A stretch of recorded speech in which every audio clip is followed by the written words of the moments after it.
우리 집 며느리가 왜 호텔에서 청소를 하고 있냐고. 남편 내조 잘하고 집안에 충실해야지. 이 여성은 호텔에서 청소부로 일을 하고 있습니다. 남들은 다 시집 가면 살림에 애 키우기 바쁜데 우리 며느리는 호텔에서 남의 방 청소나 하고 있네? 하지만 근무한 첫날부터 호텔 로비에서 시어머니를 마주치게 됩니다. 많은 사람들이 지켜보고 있는 로비 한복판에서 공개적으로 모욕과 구박을 받았습니다. 이 여성 자신의 꿈을 위해 경상남도에서 가방 하나와 통장에 30만 원을 가지고 서울에 상경했습니다. 하지만 시어머니는 집안에 신경 쓰지 않고 직장 일을 하는 며느리가 마음에 들지 않았습니다. 집안과 남편에게 잘해야 남편도 애정이 생겨서 애도 생기고 가정도 화목해지는 거라고 했습니다. 하지만 진짜 문제는 따로 있었습니다. 남편이 아내 몰래 아내 재산으로 빚을 만들었습니다.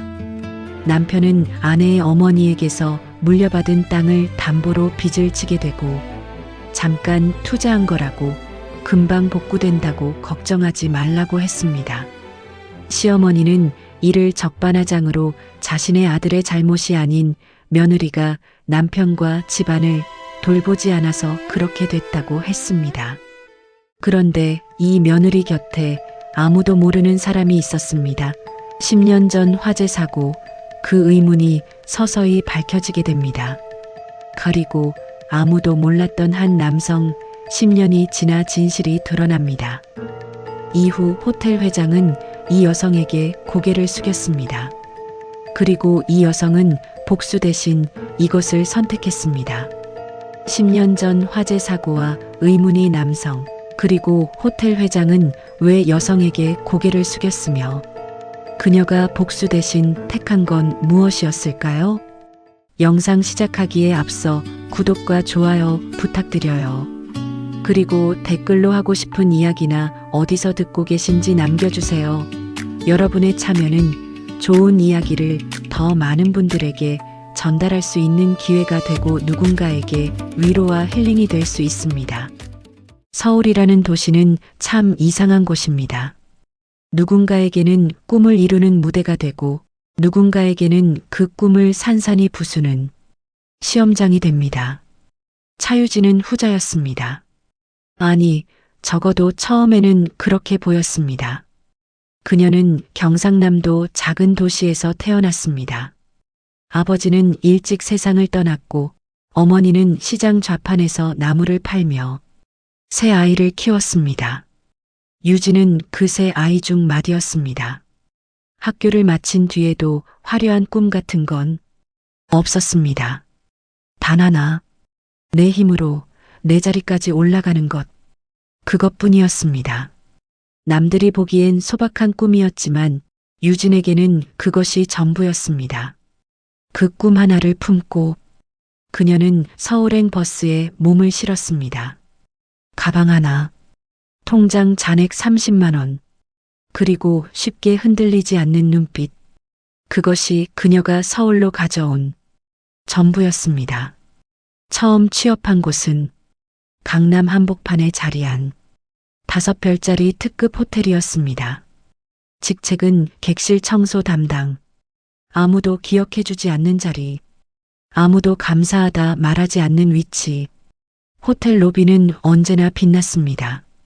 천장에서 내려오는 거대한 샹들리에 광이 나도록 닦인 대리석 바닥, 정장을 갖춰 입은 프런트 직원들, 가죽 캐리어를 끌고 들어서는 고급스러운 손님들, 그 모든 빛 속에서 유진은 가장 구석진 자리에 있었습니다. 손에는 청소 카트, 등에는 서비스 조끼, 그리고 눈에는 아무도 쉽게 읽어낼 수 없는 조용한 결심. 첫날 아침이었습니다. 유진은 배정된 객실 구역을 꼼꼼하게 점검하고 있었습니다. 누가 보든 안 보든 상관없었습니다. 욕실 타일 하나하나, 수건 접힌 각도, 침대 시트의 주름. 그녀는 자신이 맡은 공간을 처음부터 완벽하게 만들었습니다. 선임 직원이 지나가며 슬쩍 들여다봤습니다. 그리고 짧게 말했습니다. 신입치고는 손이 빠르네. 칭찬인지 아닌지도 불분명한 말이었지만 유진은 그냥 고개를 끄덕였습니다. 그게 그녀의 방식이었습니다. 말보다 먼저 행동. 행동이 쌓이면 자리가 생긴다. 그렇게 믿었습니다. 그리고 그 믿음은 적어도 그날 오전까지는 흔들리지 않았습니다. 균열은 오후에 시작됐습니다. 1층 로비. 유진은 복도 끝 청소를 마치고 카트를 정리하던 중이었습니다. 그때였습니다. VIP 전용 출입문이 열렸습니다. 공기가 달라졌습니다. 그 문으로 들어오는 사람들은 항상 달랐습니다. 걸음 하나에도 무게가 실렸습니다. 그리고 그날 그 문으로 들어온 사람은 유진이 가장 마주치고 싶지 않은 바로 그 사람이었습니다. 시어머니 강명숙. 유진은 순간 멈췄습니다. 숨을 참았습니다. 그녀는 결혼 사실을 숨긴 채 이 호텔에 입사했습니다. 며느리가 호텔 청소를 한다는 것을 시어머니가 알게 되면 안 됐습니다. 아니, 정확히는 시어머니가 자신을 발견하면 이 자리가 하루도 안 돼 사라질 수도 있었습니다. 유진은 카트 뒤로 몸을 숨기려 했습니다. 하지만 늦었습니다. 강명숙의 눈이 이미 그녀를 향해 있었습니다. 처음엔 믿을 수 없다는 표정이었습니다. 눈을 가늘게 뜨고 다시 한번 확인하듯 유진을 바라봤습니다. 그리고 로비 전체가 들릴 만큼 또렷한 목소리로 말했습니다. 저 여자가 왜 여기 있어? 정적이었습니다. 프런트 직원들이 고개를 들었습니다. 지나가던 투숙객이 멈췄습니다. 벨맨이 손을 멈췄습니다. 모든 시선이 유진에게 쏟아졌습니다. 유진은 고개를 숙였습니다. 이 상황을 어떻게 수습해야 할지 머릿속이 빠르게 돌아갔습니다. 하지만 강명숙은 멈추지 않았습니다. 우리 집 며느리가 왜 호텔에서 청소를 하고 있냐고. 남편 내조 잘하고 집안에 충실해야지. 그 한마디에 로비의 공기가 바뀌었습니다. 시어머니가 덧붙여 말했습니다. 남들은 다 시집가면 살림에 애 키우기 바쁜데 우리 며느리는 호텔에서 남의 방 청소나 하고 있네. 많은 사람들이 지켜보고 있는 로비 한복판에서 공개적으로 모욕과 구박을 받았습니다. 시어머니는 남편한테 잘해야 남편도 애정이 생겨서 애도 생기고 가정이 화목해지는 거라고 했습니다. 수군거리는 소리가 파도처럼 번져나갔습니다. 유진의 얼굴이 굳었습니다. 수치심보다 더 무서운 것은 관찰당하는 느낌이었습니다. 누군가 자신의 약점을 이렇게 공개적인 자리에서 꺼내놓을 때의 그 감각, 온몸이 뜨거워지고 동시에 얼음처럼 굳어지는 그 느낌. 유진은 그것을 정면으로 맞고 있었습니다. 강명숙은 주변 직원들을 향해 시선을 돌리며 계속했습니다. 여자가 돈 벌어서 뭘 하려고 하니? 애 낳고 남편 내조나 잘하면 되는 거지. 그 말은 유진을 향한 것이 아니었습니다. 공기 전체에 뿌려지는 말이었습니다. 모든 사람이 듣도록, 모든 사람이 보도록. 유진은 아무 말도 하지 않았습니다. 하지만 손끝이 미세하게 떨리고 있었습니다. 그 떨림을 들키지 않으려고 카트 손잡이를 꽉 쥐었습니다. 바로 그때였습니다. 누군가 빠른 걸음으로 다가왔습니다. 호텔 총지배인 정해철, 15년 경력의 베테랑. 그는 당황한 기색이 역력했지만 최대한 침착하게 상황을 수습하려 했습니다. 어서 오십시오, 강 여사님. 이쪽으로 안내해 드리겠습니다. 하지만 강명숙은 움직이지 않았습니다. 내가 이 호텔 VIP인데 이런 관리가 됩니까? 저 직원 당장 내보내세요. 정해철의 표정이 굳었습니다. 그리고 그 다음 행동은 그 자리에 있던 누구도 예상하지 못한 것이었습니다. 그가 유진 앞에 섰습니다. 그리고 천천히 고개를 숙였습니다. 죄송합니다. 이거는 내부에서 따로 확인하겠습니다. 로비가 다시 한번 조용해졌습니다. 강명숙의 눈빛이 흔들렸습니다. 왜 총지배인이 저 여자 앞에 고개를 숙이지? 이해할 수 없는 상황이었습니다. 유진도 이해하지 못했습니다. 그녀는 어리둥절한 채로 그 자리에 서 있었습니다. 총지배인이 왜 자신을 감싸는지, 자신이 이 호텔에서 어떤 위치인지 아무것도 알지 못했습니다. 강명숙은 결국 자리를 떴습니다. 하지만 가면서 마지막으로 한마디를 남겼습니다. 두고 봐. 그 말은 협박이었습니다. 그리고 동시에 그녀 자신도 느끼는 불안이었습니다. 유진은 그 자리에서 천천히 숨을 내쉬었습니다. 심장이 아직도 빠르게 뛰고 있었습니다. 선임이 다가와 작게 속삭였습니다. 괜찮아요? 유진은 고개를 끄덕였습니다. 하지만 괜찮지 않았습니다. 그날 오후 내내 동료들의 시선은 달랐습니다. 노골적인 것도 있었고 조용히 피하는 시선도 있었습니다. 이미 소문은 퍼졌습니다. VIP랑 충돌한 신입, 시어머니한테 찍힌 청소부, 그 어느 것도 사실과 정확히 일치하지는 않았지만 소문은 항상 그런 것이었습니다. 진실보다 빠르게 넓게 퍼졌습니다. 저녁이 됐습니다. 직원 휴게실. 유진은 구석자리에 조용히 앉아 차가운 캔 커피를 마셨습니다. 아무도 말을 걸지 않았습니다. 혼자였습니다. 하지만 유진은 익숙했습니다. 어릴 때부터 혼자인 것에 익숙했고 혼자라는 것이 무너지는 이유가 되어서는 안 된다고 생각했습니다. 그때였습니다. 문 앞에 인기척이 있었습니다. 유진은 고개를 들었습니다. 복도에 한 남자가 서 있었습니다. 정장 차림, 단정한 머리, 깊고 조용한 눈빛. 그는 유진을 바라보고 있었습니다. 직접 들어오지는 않았습니다. 그냥 서서 바라봤습니다. 유진은 그 시선이 불편하지 않았습니다.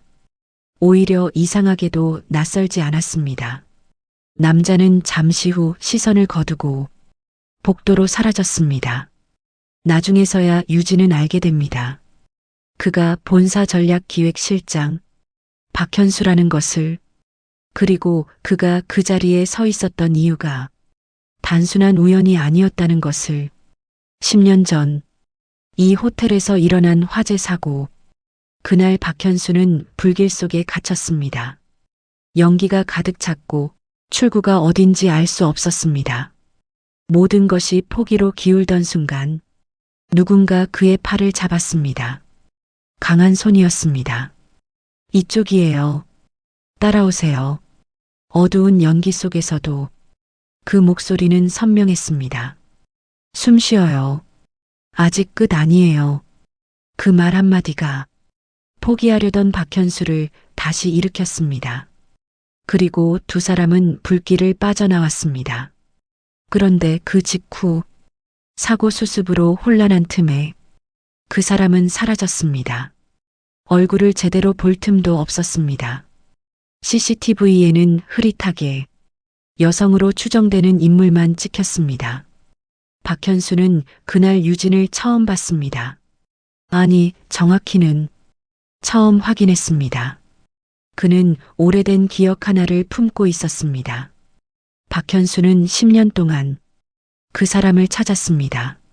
아니, 정확히는 확인하고 싶었습니다. 그 사람이 아직 살아있는지, 그 사람이 어떻게 지내는지.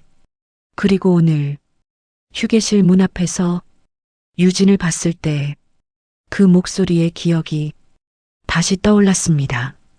정확한 확신은 없었습니다. 하지만 느낌, 사람을 오래 관찰해온 사람만이 가질 수 있는 그 감각이 그를 멈춰 세웠습니다. 그는 돌아서며 속으로 말했습니다. 확인해야 한다. 다음 날 아침이었습니다. 유진은 평소와 같은 시간에 출근했습니다. 오늘 담당 구역을 확인하다가 멈췄습니다. 배정표에 이상한 항목이 있었습니다. VIP 스위트룸. 그 방은 아무나 들어갈 수 없는 곳이었습니다. 특별 교육을 이수한 선임 직원만 담당할 수 있는 구역이었습니다. 그런데 그 자리에 유진의 이름이 적혀 있었습니다. 동료들이 수군거렸습니다. 신입이 왜 저 방을? 무슨 착오 아니야? 유진도 처음엔 그렇게 생각했습니다. 그러나 인사팀에 확인하니 돌아온 답은 명확했습니다. 본사 지시입니다. 유진은 말없이 마스터키를 받아들었습니다. 그리고 스위트룸으로 향했습니다. 문을 열었습니다. 그 순간 방 안에 이미 누군가 있었습니다. 박현수였습니다. 그는 창가에 서 있었습니다. 서울 전경이 내려다 보이는 넓은 창 앞에서 팔짱을 낀 채 조용히 서 있었습니다. 유진이 들어오는 소리를 듣고 천천히 돌아섰습니다. 유진은 잠시 멈췄습니다. 그리고 물었습니다. 청소 담당으로 배정받았는데 자리를 잘못 찾아온 건가요? 박현수는 대답하지 않았습니다. 대신 테이블 위에 놓인 서류 하나를 가볍게 밀었습니다. 유진이 가까이 다가가 봤습니다. 호텔 본사 프로젝트 명단. 상단에 적힌 이름. 차유진. 글자가 선명했습니다. 유진은 눈을 들어 글을 봤습니다. 저는 입사한 지 이틀 된 신입입니다. 그가 처음으로 입을 열었습니다. 신입이 아닙니다. 짧은 침묵이 있었습니다. 관찰 대상입니다. 유진의 눈빛이 흔들렸습니다. 그 말의 의미를 파악하기 전에 그는 이미 문 쪽으로 걸어가고 있었습니다. 그리고 문을 나서기 직전 한마디를 더 남겼습니다. 청소는 잘 부탁드립니다. 문이 닫혔습니다. 유진은 혼자 그 방에 남았습니다. 조용했습니다.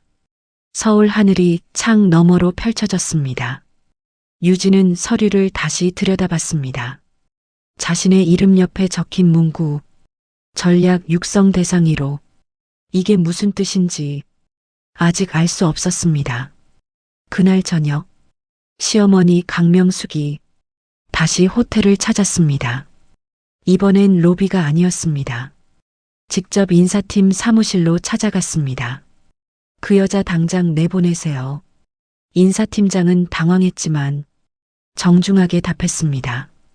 죄송하지만 그 직원의 인사에 관한 사항은 본사 승인 사항이라 저희 단독으로 결정할 수 없습니다.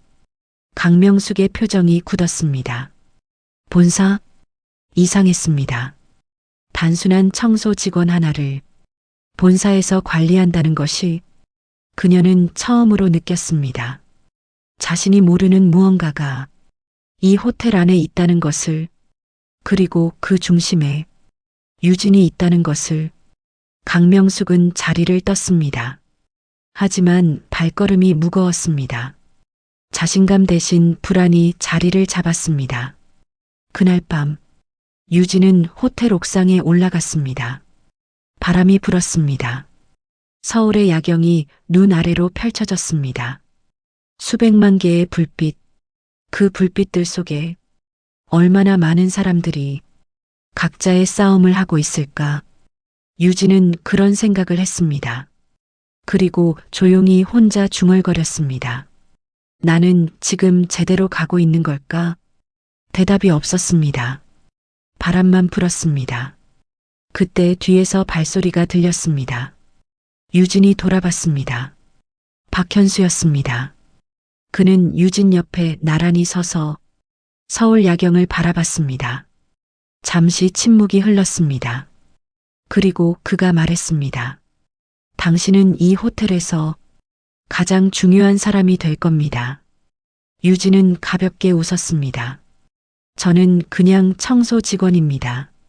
박현수는 멀리 야경을 보며 아주 낮은 목소리로 말했습니다. 그렇다면 왜 회장이 당신을 직접 보고 있겠습니까? 그 순간 유진의 웃음이 멈췄습니다. 야경 불빛이 그녀의 눈에 흔들렸습니다. 호텔 본사 최상층 회장실 불이 켜져 있었습니다.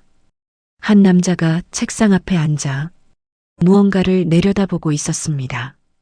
화면 속에는 유진의 사진, 그리고 그 아래 정리된 문서 한 장. 그는 천천히 페이지를 넘겼습니다. 그리고 입술을 열었습니다. 이제 시작이군. 그 말은 혼잣말이었습니다. 회장실은 조용했습니다. 하지만 박현수의 머릿속은 전혀 조용하지 않았습니다. 그는 의자를 뒤로 당기며 등을 기댔습니다. 천장을 잠깐 봤습니다. 그리고 다시 화면을 봤습니다. 유진의 사진. 처음 그녀를 봤을 때를 떠올렸습니다. 호텔 로비, 청소 카트를 끄는 손, 고개를 숙이면서도 눈빛만은 바닥을 향하지 않던 그 사람. 박현수는 그 눈빛을 보는 순간 심장이 한번 이상하게 뛰었습니다. 놀람이었습니다. 그러나 단순한 놀람이 아니었습니다. 10년 동안 가슴 한쪽에 조용히 박혀있던 무언가가 갑자기 건드려지는 느낌이었습니다. 연기 속 손, 숨 쉬어요. 아직 끝 아니에요. 그 목소리. 박현수는 10년 동안 수백 명의 목소리를 들었습니다. 회의실에서, 전화기 너머에서, 복도를 지나며. 하지만 그 목소리만은 어떤 소리에도 덮이지 않았습니다. 특별히 크거나 아름다운 목소리가 아니었습니다. 그냥 단단한 목소리였습니다. 포기하지 않는 사람의 목소리. 그 목소리가 유진에게서 들렸습니다. 정확히는 느껴졌습니다. 박현수는 확신이 없었습니다. 세상에 비슷한 목소리를 가진 사람은 얼마든지 있을 수 있었습니다. 그래서 조사를 했습니다. 차유진, 출신지, 나이, 이력, 그리고 2016년 당시 행적. 화재가 났던 그날, 그녀가 어디에 있었는지 자료를 모으는데 시간이 걸렸습니다. 하지만 모일수록 방향은 하나로 모였습니다. 그날 그 자리, 그 사람. 박현수는 책상 위 파일을 손끝으로 가볍게 짚었습니다. 그리고 생각했습니다. 만약 이 사람이 맞다면 10년 전 자신은 이 사람 덕분에 살았습니다. 지금 이 자리도, 이 직함도, 이 삶도 그 사람이 불길 속에서 자신의 팔을 잡지 않았다면 존재하지 않았을 것들이었습니다. 박현수는 그 사실을 오래 무겁게 안고 살았습니다. 감사를 전하고 싶었습니다. 하지만 그것보다 먼저 느낀 것이 있었습니다. 그 사람이 지금 어떤 삶을 살고 있는지가 먼저 걱정됐습니다. 그리고 조사를 할수록 걱정이 커졌습니다. 결혼한 가정. 하지만 남편은 신뢰하기 어려운 사람. 시어머니는 며느리를 사람으로 보지 않는 사람. 그리고 그 모든 것을 혼자 버티며 서울에서 살아가고 있는 사람. 박현수는 그것을 보면서 처음엔 그냥 지켜봤습니다. 개입하는 것이 맞는지 확신이 없었습니다. 자신의 감사가 상대방의 삶을 흔드는 이유가 되어서는 안 됐습니다. 하지만 남편이 유진의 자산을 몰래 건드리는 것을 확인한 순간 더 이상 지켜볼 수 없었습니다. 그것은 방치였습니다. 박현수는 조용히 움직이기 시작했습니다. 자산보호, 명단 등록, 그리고 가장 낮은 자리에서 스스로 올라올 수 있도록 길만 열어두는 것. 그것이 자신이 할 수 있는 가장 올바른 방식이라고 생각했습니다. 박현수는 긴 숨을 내쉬었습니다. 화면 속 유진의 사진을 다시 한번 봤습니다. 시어머니에게 모욕을 당하면서도 손끝 하나 흔들리지 않으려 했던 그 사람. 흔들렸지만 무너지지 않았던 그 사람. 박현수는 생각했습니다. 10년 전 불길 속에서도 그랬을 것이라고, 두려웠겠지만 멈추지 않았을 것이라고. 그것이 이 사람이었습니다. 박현수는 파일을 덮었습니다. 그리고 자리에서 일어섰습니다. 창가로 걸어갔습니다. 서울 야경이 내려다 보였습니다. 수백만 개의 불빛, 그 불빛들 속 어딘가에 유진이 있었습니다. 아마 지금도 무언가를 생각하면서 혼자 버티고 있을 것이었습니다. 박현수는 그 야경을 바라보며 조용히 다짐했습니다. 이번엔 혼자 버티게 두지 않겠다고. 10년 전 그녀가 자신에게 방향을 알려줬던 것처럼 이번엔 자신이 그 역할을 하겠다고. 그것이 빚을 갚는 방식이 아니었습니다. 그냥 당연한 일이었습니다. 사람이 사람에게 해야 하는 당연한 일. 박현수는 창에서 돌아섰습니다. 책상으로 걸어가 서류 하나에 서명했습니다. 차유진 전략 육성 공식 등록. 펜을 내려놓았습니다. 그리고 말했습니다. 잘 부탁합니다. 아무도 없는 방에서 유진에게 하는 말이었습니다. 그리고 그 말은 서울 야경 속 어딘가로 조용히 스며들었습니다. 유진의 첫날은 끝났습니다. 하지만 진짜 시작은 이제부터였습니다. 사람에게는 아는 것보다 모르는 것이 더 무서울 때가 있습니다. 차유진의 하루는 늘 같은 시간에 시작됐습니다. 새벽 5시, 알람이 울리기 전에 눈이 떠졌습니다. 창밖은 아직 어두웠습니다. 서울의 새벽은 조용한 것 같으면서도 어딘가에서는 늘 무언가 움직이고 있었습니다. 유진은 조용히 일어나 세면대 앞에 섰습니다. 거울 속에 자신의 얼굴을 바라봤습니다. 피곤했습니다. 하지만 포기한 얼굴은 아니었습니다. 그녀는 그것을 확인하는 것만으로도 하루를 시작할 수 있었습니다. 호텔에 출근하면 청소 카트를 끌고 배정된 객실을 순서대로 돌았습니다. 점심엔 직원 식당에서 밥을 먹었습니다. 오후에는 프런트 지원 업무도 했습니다. 퇴근하면 버스를 타고 돌아왔습니다. 집, 남편 이도윤이 있는 곳, 그리고 시어머니 강명숙의 그림자가 항상 어른거리는 곳. 겉으로 보면 아무 일도 없는 평범한 삶. 하지만 유진은 느끼고 있었습니다. 무언가 달라졌다는 것을. 호텔 안에서 자신을 보는 사람들의 시선. 부러움도 아니고 경계도 아닌 마치 무언가를 알고 있는 듯한 그 눈빛들. 그리고 박현수의 말. 회장이 당신을 직접 보고 있다. 그 말이 머릿속에서 지워지지 않았습니다. 하지만 무엇보다 유진을 불안하게 만든 것은 다른 곳에 있었습니다. 남편 이도윤. 그가 요즘 너무 조용했습니다. 원래 말이 없는 사람이 아니었습니다. 크게 대화가 많진 않았지만 밥을 먹을 때는 오늘 있었던 일을 짧게라도 꺼냈습니다. 그런데 최근 며칠은 밥상에 앉아서도 말이 없었습니다.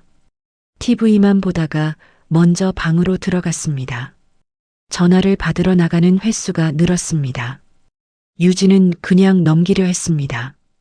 회사가 힘든가 보다. 누구나 그럴 때가 있다. 하지만 이상한 일은 예고 없이 찾아왔습니다.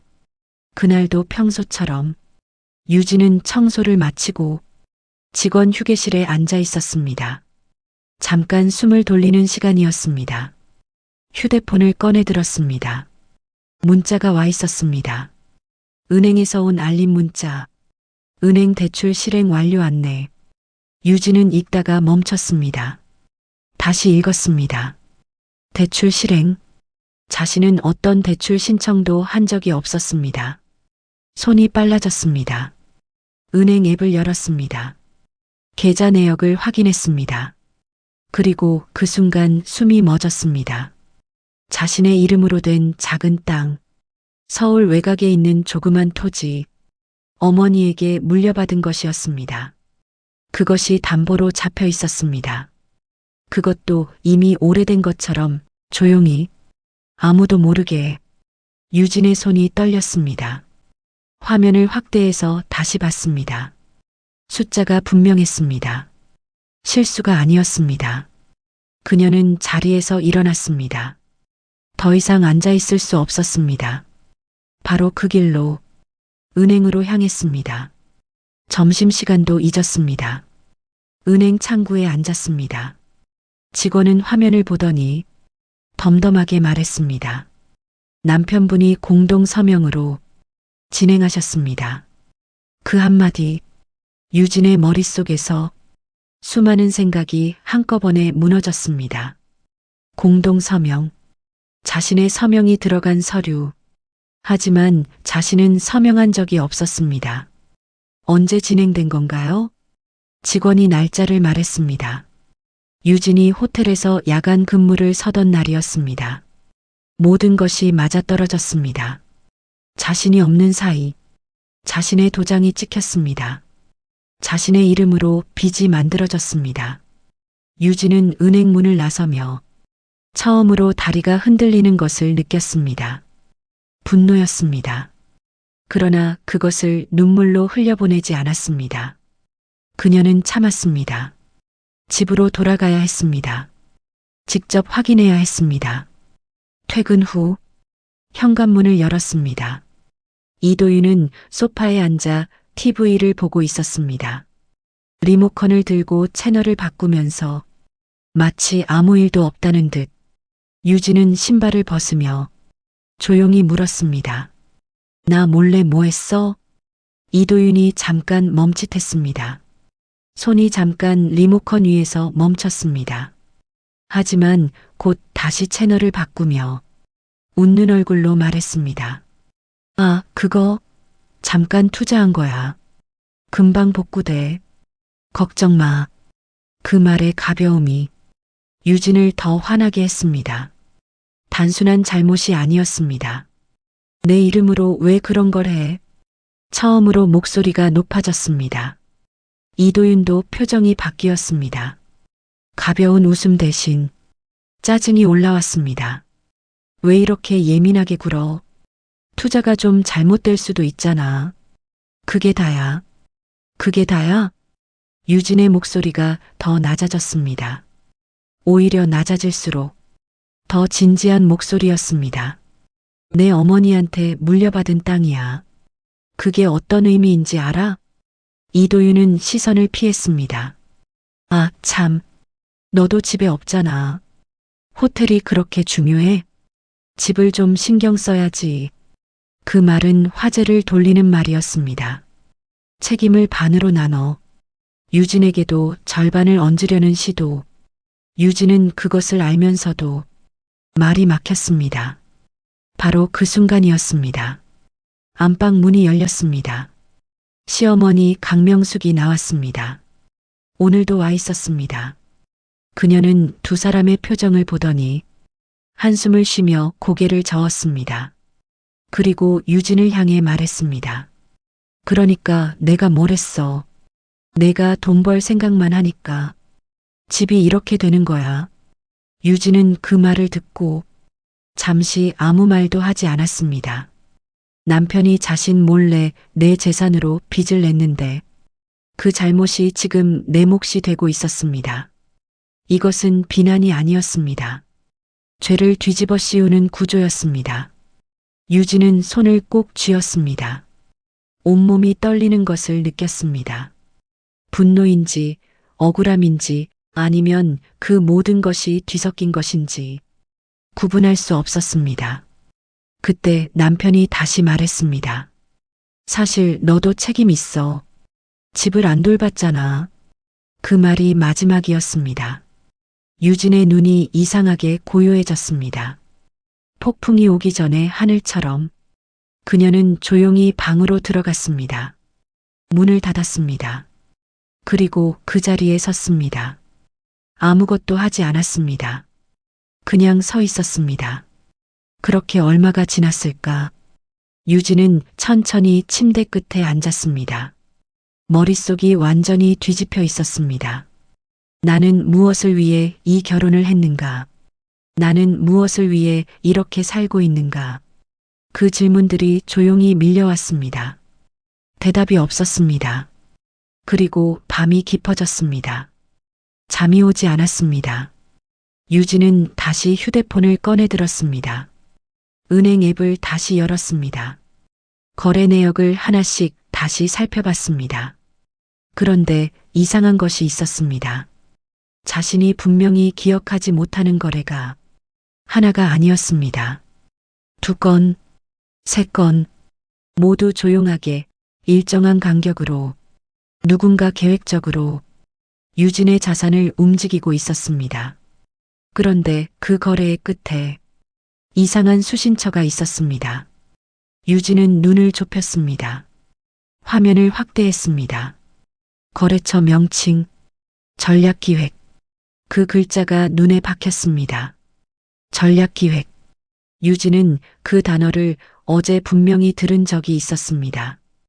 호텔 본사, 박현수의 직책, 본사 전략기획실장. 유진의 손이 멈췄습니다. 이건 남편의 문제가 아니었습니다. 이건 훨씬 더 큰 무언가와 연결되어 있었습니다. 유진은 창문 너머 서울 야경을 바라봤습니다. 수백만 개의 불빛, 그 불빛 너머 어딘가에서 누군가 자신의 삶을 설계하고 있었습니다. 그녀는 처음으로 깨달았습니다. 이것은 단순한 가정의 문제가 아니었습니다. 무언가 거대한 것이 자신을 향해 움직이고 있었습니다. 다음 날 아침, 호텔 본사, 전략기획실장 박현수가 책상 앞에 앉아 있었습니다. 그의 앞에는 두꺼운 파일, 차유진, 그 이름이 적힌 파일, 그 안에는 유진의 자산 내역, 가족관계, 그리고 10년 전 화재 사고 기록. 박현수는 페이지를 넘기다 한 곳에서 멈췄습니다. 흐릿한 CCTV 캡처 사진, 연기 속에서 한 남자를 끌고 나오는 여성의 실루엣. 그는 그 사진을 오래 바라봤습니다. 그리고 조용히 말했습니다.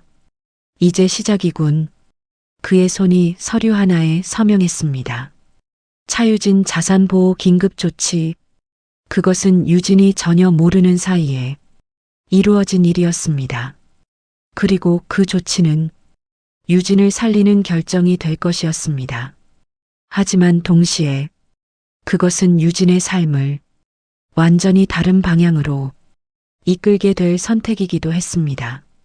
유진은 아직 몰랐습니다. 자신이 단순한 직원이 아니라는 것을, 자신이 이미 오래전부터 누군가의 계획 안에 있었다는 것을, 그리고 그 계획이 자신을 무너뜨리려는 것이 아니라 오히려 세우려는 것이라는 것을. 호텔 어딘가에서 강명숙은 전화를 받고 있었습니다. 상대방의 목소리에 처음으로 당황한 기색을 드러냈습니다. 무슨 뜻이에요? 차유진 자산에 본사 측이 관여한다고요? 수화기 너머 목소리는 짧게 답했습니다. 회장 직권입니다. 강명숙은 전화를 끊었습니다. 손이 가볍게 떨렸습니다. 처음 느끼는 감각이었습니다. 자신이 모른다는 감각, 그리고 그 모름이 자신을 위험하게 만들 수 있다는 감각. 그날 밤, 유진은 다시 은행 앱을 열었습니다. 그리고 눈을 의심했습니다. 아까 확인했던 이상한 거래들이 모두 취소되어 있었습니다. 원상복구, 원금 그대로. 누군가 자신의 자산을 소리 없이 되돌려 놓았습니다. 유진은 화면을 닫고 다시 열고 다시 닫고 눈을 비볐습니다. 분명한 현실이었습니다. 누군가 자신을 보호하고 있었습니다. 하지만 왜? 그리고 누가? 유진은 잠을 이루지 못한 채 새벽을 맞았습니다. 다음 날 호텔 출근길, 박현수가 복도에서 유진을 마주쳤습니다. 두 사람은 잠깐 눈이 마주쳤습니다. 박현수는 먼저 고개를 끄덕이며 지나갔습니다. 유진은 그를 불렀습니다. 잠깐요. 그가 멈췄습니다. 유진은 조용히 물었습니다. 혹시 저한테 하실 말씀 있으세요? 박현수는 잠시 유진을 바라봤습니다. 그리고 말했습니다. 지금은 아닙니다. 그리고 돌아서서 걸어갔습니다. 유진은 그 뒷모습을 바라봤습니다. 이 사람은 무언가를 알고 있었습니다. 자신보다 더 많이. 그리고 그것을 알면서도 말하지 않고 있었습니다. 유진은 결심했습니다. 기다리지 않겠다고, 스스로 알아내겠다고. 그날부터 유진의 방식이 달라지기 시작했습니다. 사람은 자신이 어떤 이야기 속에 있는지 모를 때가 있습니다. 그저 매일을 살아가면서 어딘가로 흘러가다 보면 어느 날 문득 알게 됩니다. 자신이 주인공이었다는 것을. 차유진은 아직 몰랐습니다. 호텔 복도를 카트를 끌며 지나가면서도, 객실 청소를 꼼꼼히 마치고 나서도, 직원 식당에서 혼자 밥을 먹을 때도 그녀는 자신이 누군가의 계획 중심에 있다는 것을 몰랐습니다. 단지 이상한 일들이 계속 일어나고 있다는 것. 그 정도만 알고 있었습니다. 그리고 그 이상한 일들의 중심에 항상 한 사람이 있었습니다. 박현수. 그는 유진과 같은 공간에 있으면서도 항상 일정한 거리를 유지했습니다. 가깝지도 않고 멀지도 않은, 마치 적당한 거리에서 무언가를 지켜보는 사람처럼. 유진은 그것이 불편했습니다. 누군가가 자신을 관찰하고 있다는 느낌은 아무리 익숙해지려 해도 익숙해지지 않았습니다. 그래서 유진은 먼저 움직이기로 했습니다. 어느 날 오후, 유진은 청소를 마치고 곧바로 본사 방향으로 향했습니다. 핑계는 만들었습니다. 비품 신청 서류 제출. 하지만 진짜 이유는 달랐습니다. 본사 내부 구조를 직접 눈으로 보는 것. 그리고 가능하다면 박현수의 사무실 근처에서 무언가 단서를 얻는 것. 본사 1층 로비는 호텔보다 더 조용하고 정돈된 곳이었습니다. 직원들의 발걸음이 빠르고 표정이 단단했습니다. 유진은 그 분위기에 잠시 압도되었지만 걸음을 멈추지 않았습니다. 서류를 접수하고 나오는 길, 복도 끝 창가에 한 사람이 서 있었습니다. 박현수. 그는 서울 하늘을 바라보고 있었습니다. 혼자였습니다. 유진은 잠깐 고민했습니다. 그리고 다가갔습니다. 실례합니다. 그가 돌아봤습니다. 놀라는 기색은 없었습니다. 마치 올 줄 알았다는 듯. 유진은 곧바로 물었습니다. 저한테 왜 이러시는 건가요? 짧은 침묵. 박현수가 먼저 창밖을 봤습니다. 그리고 천천히 말했습니다. 이유가 있습니다. 유진이 기다렸습니다. 그러나 그 이유를 말해주지는 않았습니다. 대신 이렇게 말했습니다. 지금 당장은 말할 수 없습니다. 하지만 조금만 기다리면 알게 됩니다. 유진의 눈빛이 굳었습니다. 저는 남의 결정을 기다리며 사는 사람이 아닙니다. 박현수는 그 말을 듣고 처음으로 짧게 웃었습니다. 알고 있습니다. 그리고 다시 창밖을 봤습니다. 유진은 더 이상 묻지 않았습니다. 그것이 지금 얻을 수 있는 최대한의 답이라는 것을 알았습니다. 그날 저녁, 박현수는 퇴근 후 오래된 창고 같은 방에 혼자 앉아 있었습니다. 그 방에는 두꺼운 파일들이 쌓여 있었습니다. 10년 전 화재 사고 관련 자료. 그는 한 장씩 넘겼습니다. 소방보고서, 피해 현황, 구조자 명단, 마지막 페이지, 미확인 구조자 마이너스 여성 추정, 그리고 그 옆에 붙어 있는 흐릿한 사진 하나. 연기 속에서 무언가를 끌고 나오는 희미한 실루엣. 얼굴은 보이지 않았습니다. 하지만 박현수는 그 사진을 볼 때마다 10년 전 그날로 돌아갔습니다. 그날의 기억은 선명했습니다. 불길이 번지고 있었습니다. 층마다 연기가 가득했습니다. 박현수는 비상구를 찾다가 복도 벽에 쓰러졌습니다. 숨이 막혔습니다. 눈이 타는 것 같았습니다. 이대로 끝인가? 그 생각을 했습니다. 그때였습니다. 발소리가 들렸습니다. 누군가 달려오는 소리, 그리고 강한 손이 그의 팔을 잡았습니다. 이쪽이에요. 일어서야 해요. 여자 목소리였습니다. 박현수는 힘을 내려 했지만 몸이 따라주지 않았습니다. 그 사람이 어깨에 팔을 걸었습니다. 절반은 끌다시피 복도를 지났습니다. 비상구, 계단, 차가운 바깥 공기, 박현수가 바닥에 주저앉았습니다. 기침이 쏟아졌습니다. 그리고 겨우 고개를 들었을 때 그 사람은 이미 없었습니다. 사람들이 몰려오기 시작했습니다. 소방차 소리, 구급대원, 혼란 속에서 박현수는 그 사람의 얼굴을 찾으려 했습니다. 하지만 볼 수 없었습니다. 단지 그 목소리만 기억났습니다. 숨 쉬어요. 아직 끝 아니에요. 그 말, 그 목소리의 결, 단단하면서도 따뜻한 그 느낌, 10년 동안 잊은 적이 없었습니다. 박현수는 파일을 덮었습니다. 그리고 생각했습니다. 유진, 그녀가 그 사람인지 아직 확신할 수 없었습니다. 하지만 처음 그녀를 봤을 때부터 무언가 이상했습니다. 목소리, 걸음걸이, 누군가를 살리려 할 때의 그 낯설지 않은 결단력, 이 모든 것이 겹쳤습니다. 박현수는 이미 오래전부터 그 사람을 찾고 있었습니다. 단순한 감사를 전하기 위해서가 아니었습니다. 그 사람의 삶이 제대로 지켜지고 있는지 그것을 확인하고 싶었습니다. 그리고 만약 그렇지 않다면, 도울 수 있다면 돕고 싶었습니다. 그것이 그가 유진의 자산 내역을 살피고 남편의 불법 공동 서명을 무력화하고 본사 명단에 그녀의 이름을 올린 이유였습니다. 물론 유진은 아무것도 몰랐습니다. 유진의 기억 속에 10년 전 화재 사고는 남아 있었습니다. 하지만 뚜렷하지 않았습니다. 그날 그녀는 호텔 근처를 지나가던 중이었습니다. 연기가 보였습니다. 사람 소리가 들렸습니다.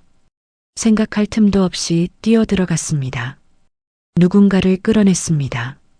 그리고 사람들이 몰려들자 조용히 빠져나왔습니다.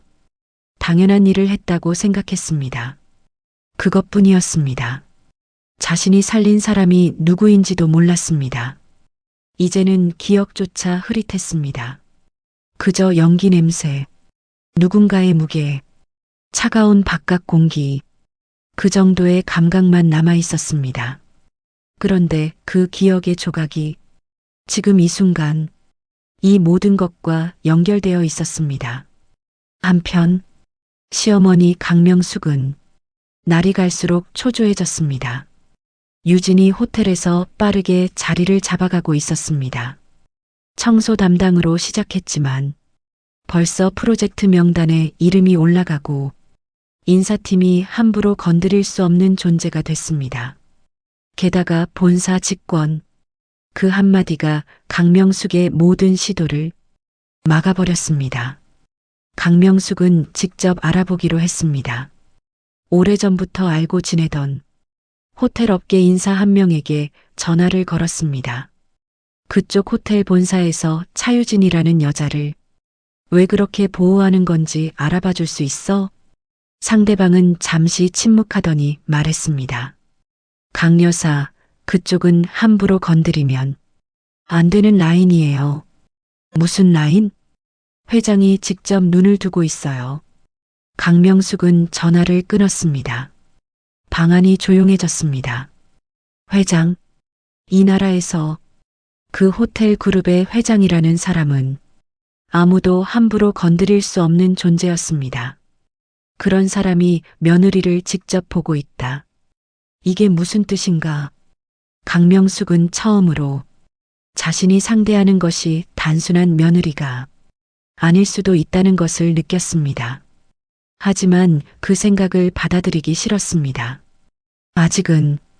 그래서 강명숙은 다른 방법을 쓰기로 했습니다. 아들 이도윤. 그에게 다시 한번 유진을 압박하도록 했습니다. 이번엔 다른 식으로 해봐. 이도윤은 어머니의 말에 고개를 끄덕였습니다. 하지만 그 눈빛에는 전과 다른 무언가가 있었습니다. 흔들림. 그는 이미 알고 있었습니다. 자신의 회사가 흔들리고 있다는 것을, 그리고 그 이유가 자신이 내린 몇 가지 결정에 있다는 것을, 유진의 자산을 허락 없이 건드린 것, 그것이 어떤 결과를 부를 것인지 이제야 느끼고 있었습니다. 하지만 인정하고 싶지 않았습니다. 사람은 자신이 틀렸다는 것을 가장 늦게 인정하는 법이니까. 그날 밤, 유진은 집이 아닌 호텔 쉬는 방에 혼자 앉아 있었습니다. 서류를 꺼냈습니다. 그동안 모아온 것들, 이상했던 거래 내역, 자신도 모르게 올라가 있는 명단, 그리고 박현수와 나눈 짧은 대화들 하나씩 연결해 봤습니다.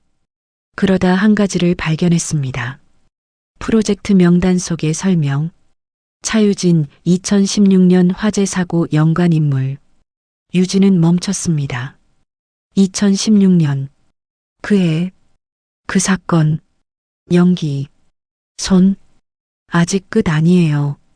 유진은 서서히 눈이 커졌습니다. 그 사고, 박현수, 그리고 이 모든 것들, 점이 선으로 이어지기 시작했습니다. 유진은 서류를 내려놓고 창문을 바라봤습니다. 서울의 불빛이 번졌습니다. 오래된 기억 하나가 조용히 다시 떠올랐습니다. 연기 속에서 끌어낸 그 사람, 그가 살았는지도 확인하지 않았습니다. 그냥 나왔습니다. 그게 마음에 걸렸던 적이 있었는데, 이제야 10년이 지나서야 그 사람이 여전히 살아 자신 곁에 있다는 것을 알게 됐습니다. 유진은 오랫동안 그 자리에 앉아 있었습니다. 그 밤은 아주 조용했습니다. 하지만 유진의 안에서는 무언가 크게 바뀌고 있었습니다. 두려움 대신 이해가, 혼란 대신 방향이 조용하지만 단단하게 자리를 잡아가고 있었습니다. 다음 날 아침, 유진이 출근했을 때 박현수가 복도에서 기다리고 있었습니다. 이번엔 그가 먼저 말했습니다. 잠깐 시간 있습니까? 유진은 고개를 끄덕였습니다. 두 사람은 조용한 회의실에 마주 앉았습니다. 박현수가 먼저 입을 열었습니다. 10년 전에 감사했습니다. 유진은 그 말을 듣고 잠시 아무 말도 하지 않았습니다. 그리고 조용히 말했습니다. 당연한 일을 했을 뿐입니다. 박현수는 고개를 끄덕였습니다. 그래서 저도 당연한 일을 하고 싶었습니다. 유진은 그를 바라봤습니다. 당신은 혼자가 아닙니다. 그 말이 유진의 가슴 어딘가에 닿았습니다. 그녀는 오랫동안 혼자였습니다. 혼자 결정하고, 혼자 버티고, 혼자 나아갔습니다. 그게 당연한 것이라 생각했습니다. 그런데 지금 혼자가 아니라는 말을 들었습니다. 유진은 잠시 눈을 내리깔았습니다. 그리고 고개를 들며 말했습니다. 그럼 제가 알아야 할 것들을 말해줄 수 있습니까? 박현수는 잠시 생각하더니 고개를 끄덕였습니다. 준비가 됐다면 유진은 똑바로 앉았습니다. 됐습니다. 그리고 박현수가 이야기를 시작했습니다. 무너지는 것들은 언제나 예고 없이 시작됩니다. 한 번에 와르르 무너지는 게 아닙니다. 조용히, 천천히, 보이지 않는 곳에서부터. 이도윤의 회사가 그랬습니다. 겉으로 보면 멀쩡했습니다. 사무실 불은 켜져 있었고 직원들은 출근했으며 명함에는 대표이사라는 직함이 새겨져 있었습니다. 하지만 안에서는 이미 다 부서져 있었습니다. 투자금은 3달 전부터 끊겼습니다. 처음엔 일시적인 문제라 생각했습니다. 투자 시장은 언제나 들쑥날쑥하니까. 하지만 다음 투자처도 막혔습니다. 그 다음도 막혔습니다. 전화를 해도 연결이 안 됐습니다. 미팅 약속은 취소됐습니다. 이도윤은 처음엔 모른 척 했습니다. 누군가에게 말하기 싫었습니다. 특히 유진에게는. 하지만 상황은 혼자 감당하기에 너무 빠르게 악화됐습니다. 직원 월급이 밀리기 시작했습니다. 임대료가 연체됐습니다. 거래처에서 연락이 오기 시작했습니다. 이도윤은 밤마다 혼자 앉아 숫자를 들여다봤습니다. 숫자는 항상 같은 방향을 가리켰습니다. 아래, 그리고 그 숫자들 사이에서 이도윤은 처음으로 제대로 보게 됐습니다. 자신이 유진의 자산을 건드린 것, 그 땅 하나가 담보로 잡힌 것, 그것이 얼마나 큰 실수였는지. 하지만 더 충격적인 것은 나중에 알게 됐습니다. 유진의 자산이 이상한 구조로 자신의 회사 채무와 연결되어 있었습니다. 누군가 의도적으로 설계한 것 같은 그 구조. 이도윤은 법무사를 찾아갔습니다. 서류를 보던 법무사가 고개를 들며 물었습니다. 혹시 배우자분이 어디 특수한 지위에 계신 건 아닙니까? 이도윤은 이해하지 못했습니다. 무슨 뜻입니까? 법무사가 서류를 넘기며 말했습니다. 이 채권 구조가 일반적인 게 아닙니다. 배우자 자산이 핵심 채권으로 묶여 있는데 이건 법적으로 배우자의 동의 없이는 어떤 처리도 불가능합니다. 이도윤은 그 말의 의미를 서서히 이해했습니다. 자신의 회사, 자신이 만들고 자신이 운영한다고 믿었던 그 회사, 그것을 살리려면 유진의 동의가 필요했습니다. 즉, 자신의 회사가 유진의 손 안에 있었습니다. 이도윤은 사무실로 돌아와 한참 동안 아무것도 하지 않았습니다. 창밖을 보다가, 천장을 보다가 결국 책상에 이마를 댔습니다. 그날 밤 강명숙에게 전화가 왔습니다. 회사 어떻게 됐어? 이도윤은 대답하지 못했습니다. 강명숙은 침묵에서 이미 답을 읽었습니다. 유진이한테 가야겠다. 어머니, 그건 내가 알아서 해. 전화가 끊겼습니다. 강명숙은 다음날 호텔을 찾았습니다. 이번엔 큰 소리를 치러 온 게 아니었습니다. 표정이 달랐습니다. 입술이 굳어 있었지만 눈빛에는 오기보다 절박함이 있었습니다. 유진을 찾았습니다. 프런트 직원이 연락을 했고 유진이 복도에서 나타났습니다. 두 사람이 마주 섰습니다. 강명숙은 평소보다 말이 느렸습니다. 그리고 유진의 눈을 보며 말했습니다. 제발 우리 아들 살려줘. 유진은 그 말을 듣고 아무 표정도 짓지 않았습니다. 화를 내지도 냉소를 보내지도 그냥 바라봤습니다. 시어머니가 고개를 숙이는 것, 그 광경이 낯설지 않다는 것이 오히려 더 이상했습니다. 유진은 조용히 말했습니다. 이미 늦었습니다. 강명숙의 얼굴이 굳었습니다. 무슨 뜻이야? 늦다니. 유진은 설명하지 않았습니다. 단지 돌아서서 걸어갔습니다. 강명숙은 그 뒷모습을 보며 처음으로 공허함을 느꼈습니다.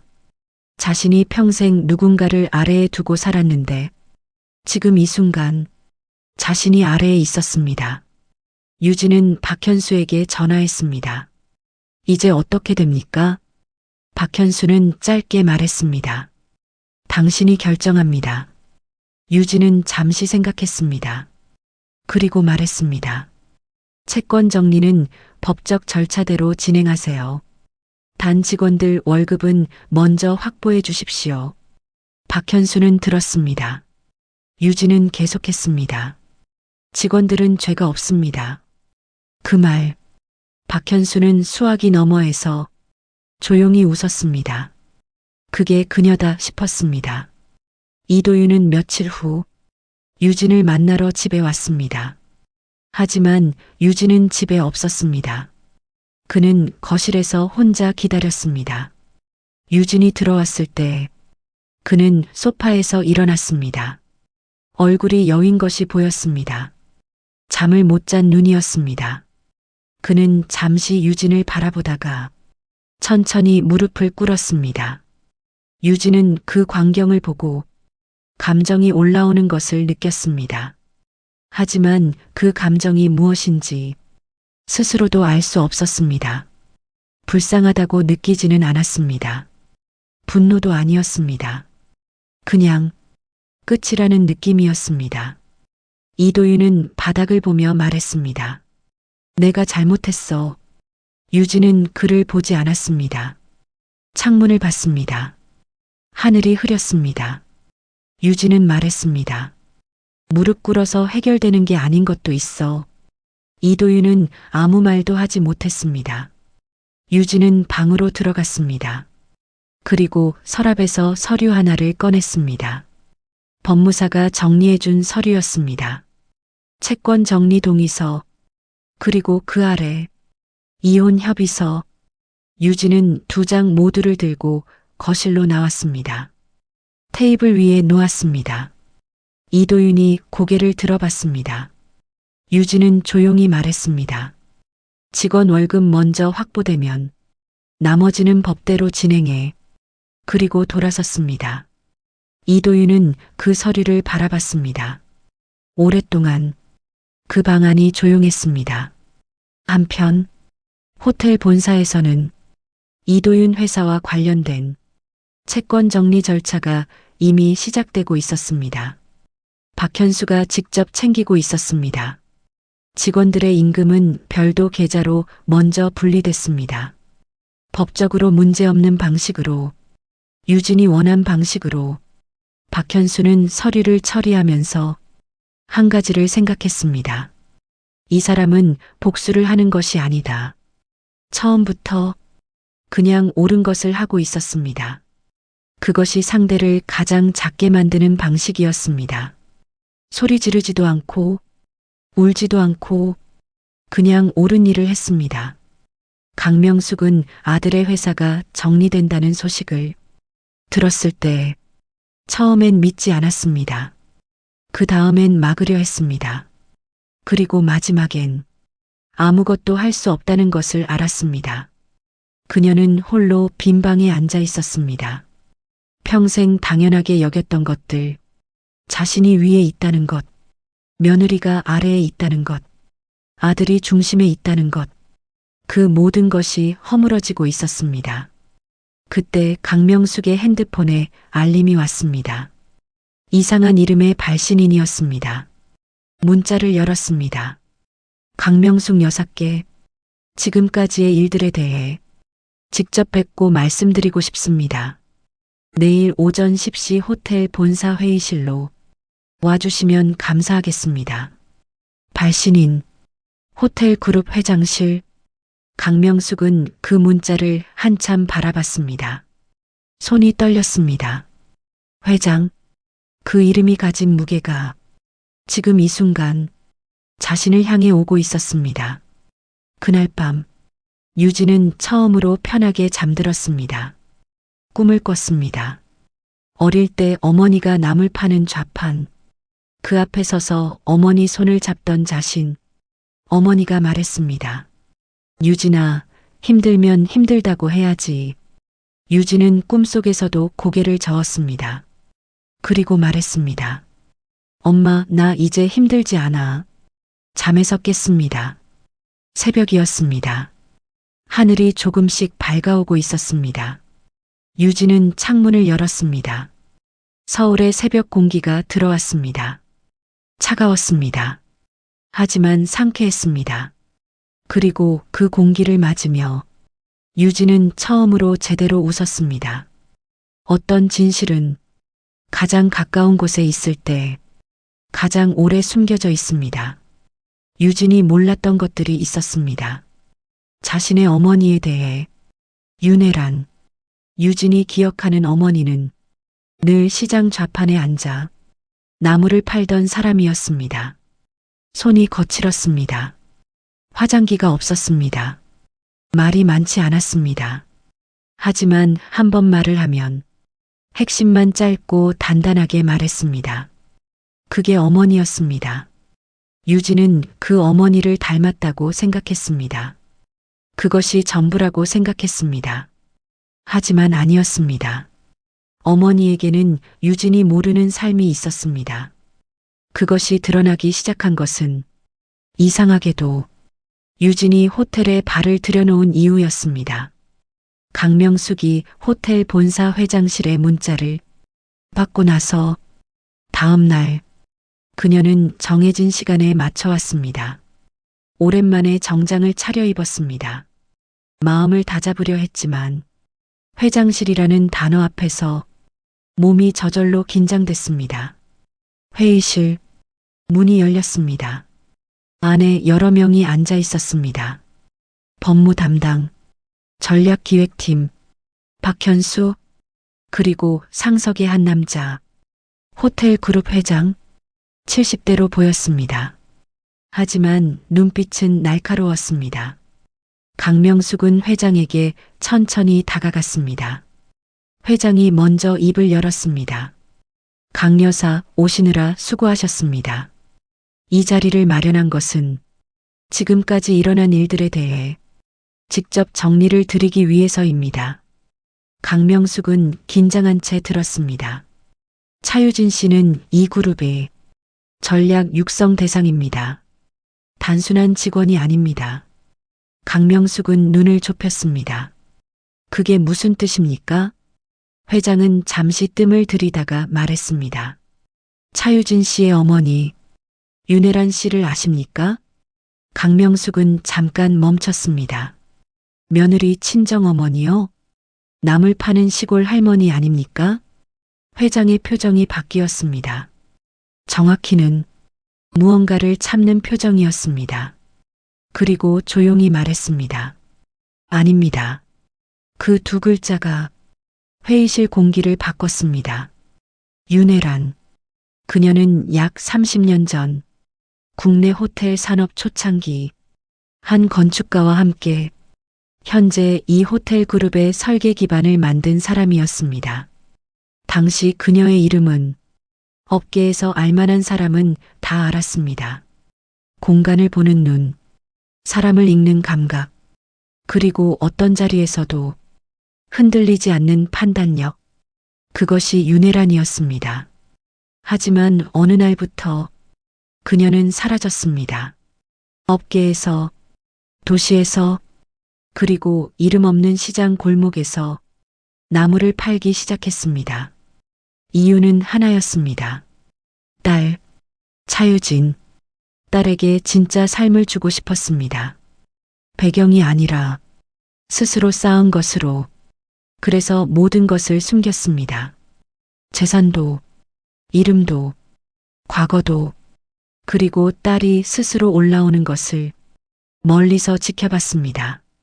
강명숙은 그 이야기를 들으며 표정이 굳었습니다. 믿기 힘들었습니다. 하지만 회장이 꺼낸 서류들을 보니 부인할 수 없었습니다. 그리고 회장이 말을 이었습니다. 윤혜란 씨는 이 그룹의 창립 지분 일부를 보유하고 있습니다. 그 지분은 차유진 씨에게 이미 이전되어 있습니다. 강명숙의 입이 벌어졌습니다. 지분이요? 그럼 차유진이. 회장이 고개를 끄덕였습니다. 이 그룹 2대 주주입니다. 그 말과 함께 강명숙이 살아온 세계가 한꺼번에 뒤집혔습니다. 자신이 무시하고 짓밟으려 하고 쫓아내려 했던 그 여자가 자신이 올려다봐야 할 사람이었습니다. 처음부터 강명숙은 한동안 아무 말도 하지 못했습니다. 회장이 일어섰습니다. 오늘 자리는 여기까지입니다. 그리고 박현수에게 눈짓했습니다. 회의실에서 나가기 전 회장이 잠깐 멈추며 강명숙을 돌아봤습니다. 차유진 씨는 누가 만들어준 사람이 아닙니다. 스스로 만들어 온 사람입니다. 그 말을 남기고 문이 닫혔습니다. 강명숙은 혼자 남았습니다. 빈 회의실, 긴 테이블, 그리고 손에 쥐어진 서류 한 장, 그 서류에 적힌 숫자들, 지분율, 자산 규모, 그 숫자들이 강명숙의 눈앞에서 흔들렸습니다. 한편 유진은 이날 호텔에서 일하고 있었습니다. 여전히 청소 카트를 끌었습니다. 프런트 지원도 했습니다. 달라진 것은 없었습니다. 그런데 오후 박현수에게서 연락이 왔습니다. 오늘 저녁 시간 되십니까? 드릴 말씀이 있습니다. 저녁 6시 본사 회의실. 박현수가 먼저 앉아 있었습니다. 그리고 유진 옆에 앉은 사람이 있었습니다. 어머니 윤혜란이었습니다. 유진은 멈췄습니다. 어머니가 여기 있다는 것이 처음엔 이해가 되지 않았습니다. 윤혜란은 유진을 보며 조용히 웃었습니다. 그 웃음이 낯설었습니다. 늘 남을 파는 좌판에서 보던 그 웃음이 이 넓고 고급스러운 회의실 안에서 보이고 있었습니다. 유진이 앉았습니다. 어머니가 먼저 말했습니다. 미안하다, 유진아. 유진은 말없이 어머니를 봤습니다. 말했어야 했는데 박현수가 조용히 서류를 내밀었습니다. 유진은 천천히 읽었습니다. 한 장, 두 장, 세 장. 읽으면 읽을수록 머릿속이 멍해졌습니다. 어머니의 과거, 이 그룹과의 연결, 그리고 자신에게 이전된 지분. 유진은 마지막 장을 읽고 서류를 내려놓았습니다. 그리고 어머니를 봤습니다. 한참 있다가 말했습니다. 왜 말 안 했어요? 윤혜라는 유진의 눈을 똑바로 봤습니다. 내가 스스로 올라오는 걸 보고 싶었다. 유진의 눈이 흔들렸습니다. 배경이 있으면 사람이 달라진다. 나는 내가 진짜가 되길 바랐어. 유진은 눈을 내리깔았습니다. 긴 침묵이 흘렀습니다. 그리고 유진이 다시 눈을 들었을 때 눈가가 붉어져 있었습니다. 하지만 울지는 않았습니다. 그냥 말했습니다. 진짜가 됐어요? 윤혜란이 고개를 끄덕였습니다. 됐다. 다음 날 호텔 본사에서 내부 회의가 열렸습니다. 의제는 하나. 차유진 그룹 내 역할 공식 확정. 회장이 상석에 앉아 있었습니다. 유진이 들어왔습니다. 청소 조끼가 아닌 단정한 정장이었습니다. 하지만 표정은 같았습니다. 달라진 것은 없다는 듯 회장이 유진을 바라봤습니다. 그리고 자리에서 일어섰습니다. 모두가 그 움직임을 바라봤습니다. 회장은 유진 앞까지 걸어왔습니다. 그리고 천천히 허리를 굽혔습니다. 고개를 숙였습니다. 회의실에 있던 모든 사람들이 숨을 참았습니다.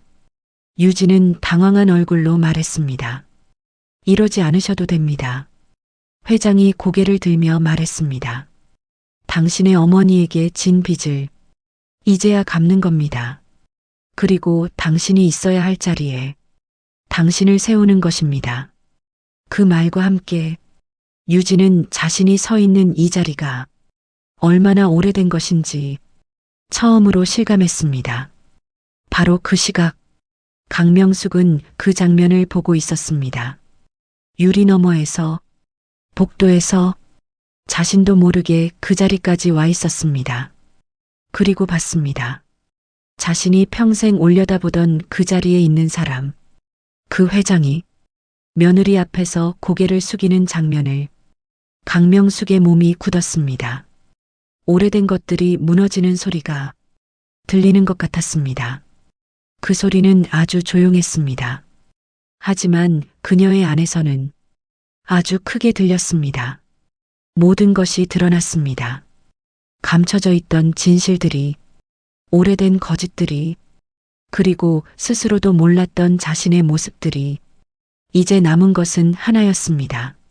어떻게 마무리할 것인가? 유진은 그 답을 오래 생각하지 않았습니다. 왜냐하면 그녀는 처음부터 알고 있었습니다. 무너뜨리는 것이 아니라 바꾸는 것, 그것이 유진의 방식이었습니다.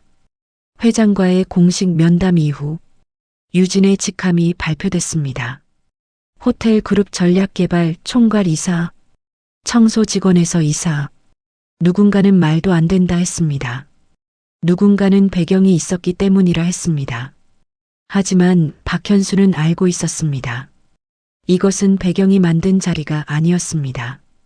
유진 스스로 쌓아온 것들이 결국 이 자리를 만든 것이었습니다.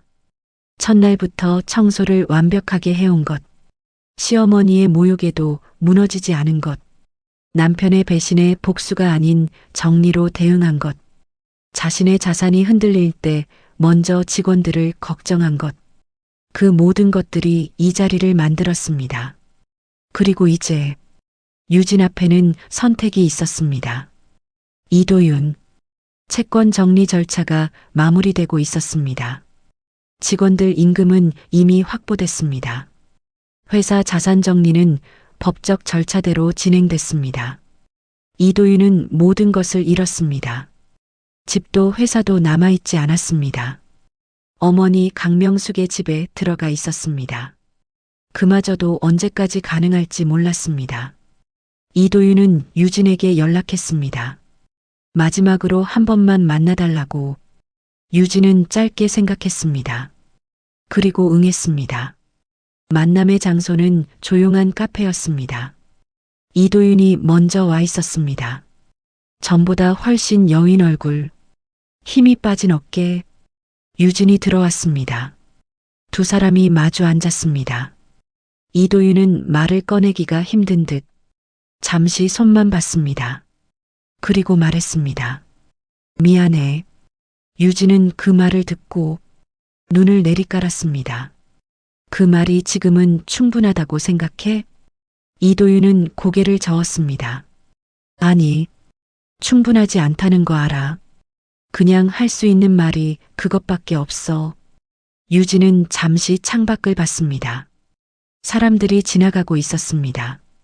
저마다 무언가를 들고 저마다 어딘가로 가면서 유진은 말했습니다.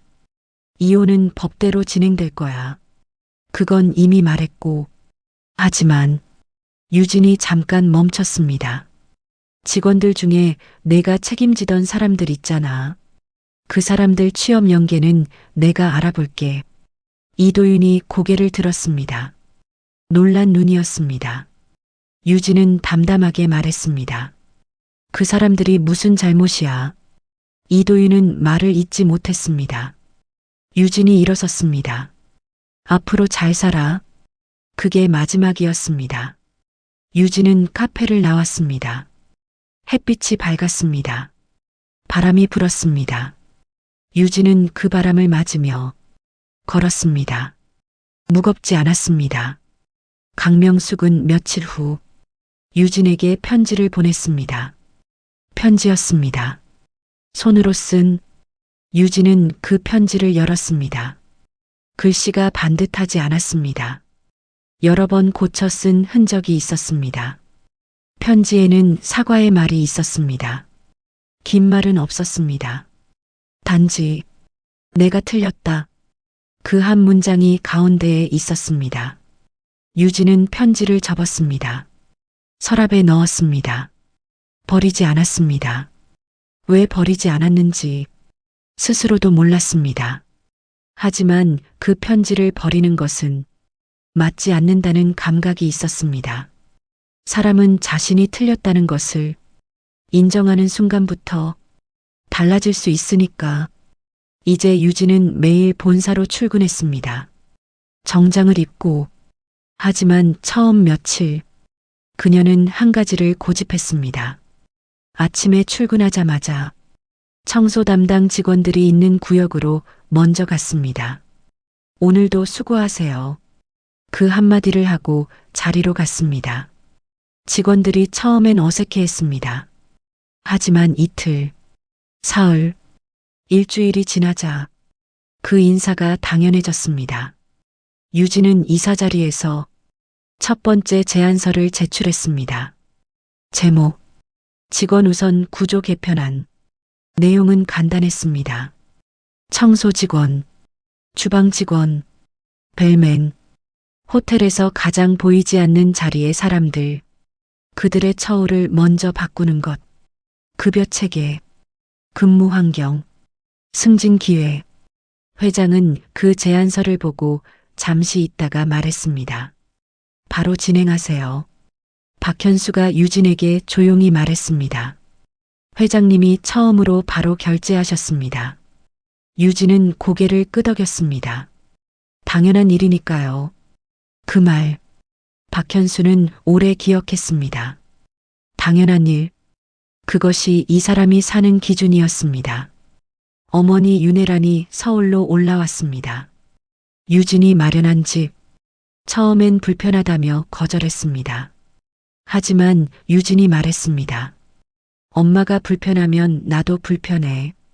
그 말에 윤혜란은 웃었습니다. 두 사람은 오랜만에 함께 밥을 먹었습니다. 특별한 식당이 아니었습니다. 동네 백반집, 된장찌개, 나물 반찬. 유진은 밥을 먹으며 말했습니다. 엄마 나물이 더 맛있어. 윤혜란이 웃었습니다. 그건 그냥 손맛이야. 두 사람은 그렇게 오래 앉아 있었습니다. 서울 한 귀퉁이의 조용한 백반집에서 세상이 전혀 모르는 모녀가 그냥 밥을 먹고 있었습니다. 박현수는 유진의 개편안이 실행되는 것을 지켜보면서 생각했습니다. 10년 전 불길 속에서 자신을 살린 그 사람이 지금 이렇게 살아있고 이렇게 사람들을 살리고 있다는 것을 그는 조용히 유진에게 말했습니다. 10년 전 제가 살 수 있었던 건 당신 덕분이었습니다. 유진이 고개를 저었습니다. 당신이 스스로 살겠다는 의지가 있었으니까요. 저는 그냥 방향을 알려준 것뿐입니다. 박현수는 그 말을 듣고 오래된 감각 하나가 내려앉는 것을 느꼈습니다. 오래도록 무거웠던 감사의 빛. 그것이 이제야 제자리를 찾는 느낌. 호텔은 달라지기 시작했습니다. 눈에 보이는 것들만이 아니었습니다. 분위기가 달라졌습니다. 청소 직원들이 고개를 들고 다녔습니다. 주방 직원들이 웃으면서 나왔습니다. 고객 만족도 수치가 오르기 시작했습니다. 회장은 내부 회의에서 말했습니다. 이 변화의 이유가 무엇인지 모두 알아야 합니다. 그리고 유진을 바라봤습니다. 사람이 기준이 되면 모든 것이 달라집니다. 유진은 그 말에 고개를 끄덕였습니다. 그녀가 처음 서울에 왔을 때 꿈은 단 하나였습니다. 내 힘으로 내 자리까지. 그 자리는 지금 여기였습니다. 하지만 그 자리는 생각보다 훨씬 높은 곳이었고, 그리고 그 자리에서 바라보는 풍경은 혼자 올라온 것이 아니었습니다. 많은 사람들이 그 길 위에 있었습니다. 유진이 지나온 모든 날들 위에 그 사람들이 있었습니다. 유진은 어느 저녁 다시 호텔 옥상에 올라갔습니다. 바람이 불었습니다. 서울 야경이 눈 아래 펼쳐졌습니다. 그 불빛들, 수백만 개, 저마다 하나의 삶. 유진은 그 불빛들을 바라보며 조용히 말했습니다. 이제는 사람이 기준입니다. 바람이 그 말을 데리고 서울 하늘 위로 올라갔습니다. 카메라가 천천히 올라가듯 호텔 전경이 펼쳐졌습니다. 불빛이 가득했습니다. 그리고 그 불빛 하나하나 속에 새로운 시대가 시작되고 있었습니다. 유진의 시대가, 아니, 사람들의 시대가. 사람은 가장 낮은 곳에 떨어졌을 때 두 가지 중 하나를 선택합니다. 그 자리에서 멈추거나 아니면 무슨 수를 써서라도 다시 올라오려 하거나. 이도윤은 후자였습니다. 그리고 그것이 문제였습니다. 모든 것을 잃은 사람이 마지막 패를 꺼내들 때 그 패는 언제나 가장 위험한 방향을 향합니다. 어머니 강명숙의 집 작은 방에서 석 달을 보냈습니다. 처음 한 달은 아무것도 하지 않았습니다. 하루 종일 누워 있었습니다. 밥도 제대로 먹지 않았습니다. 강명숙이 밥을 들고 들어가면 손도 대지 않다가 식은 뒤에 몇 숟갈 먹고 그만뒀습니다. 그것이 전부였습니다. 두 번째 달부터 달라졌습니다. 핸드폰을 보기 시작했습니다. 오래된 연락처를 뒤졌습니다. 한때 같이 사업을 하자던 사람들, 투자 이야기를 나누던 사람들, 술자리에서 형 동생 했던 사람들, 전화를 걸었습니다. 대부분 받지 않았습니다. 받은 사람도 짧게 끊었습니다. 지금 좀 바빠서 나중에 연락할게. 요즘 나도 힘들어. 그 말들이 모두 같은 뜻이라는 것을 이도윤은 알았습니다. 안 된다는 것, 그래도 멈추지 않았습니다. 세 번째 달, 이도윤은 한 사람을 만났습니다. 오래된 지인, 업계에서 오래 일했다는 사람. 그러나 정확히 어떤 일을 하는지 아무도 명확히 말하지 않는 그런 부류의 사람.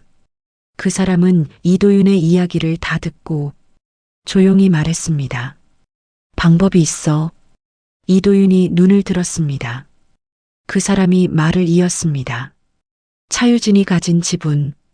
그게 진짜 문제잖아. 이도윤은 아무 말도 하지 않았습니다. 그 지분이 어디서 왔는지 제대로 파고들면 얘기가 달라질 수 있어. 윤혜란이라는 사람. 그 사람이 30년 전에 그 지분을 어떻게 취득했는지 알아?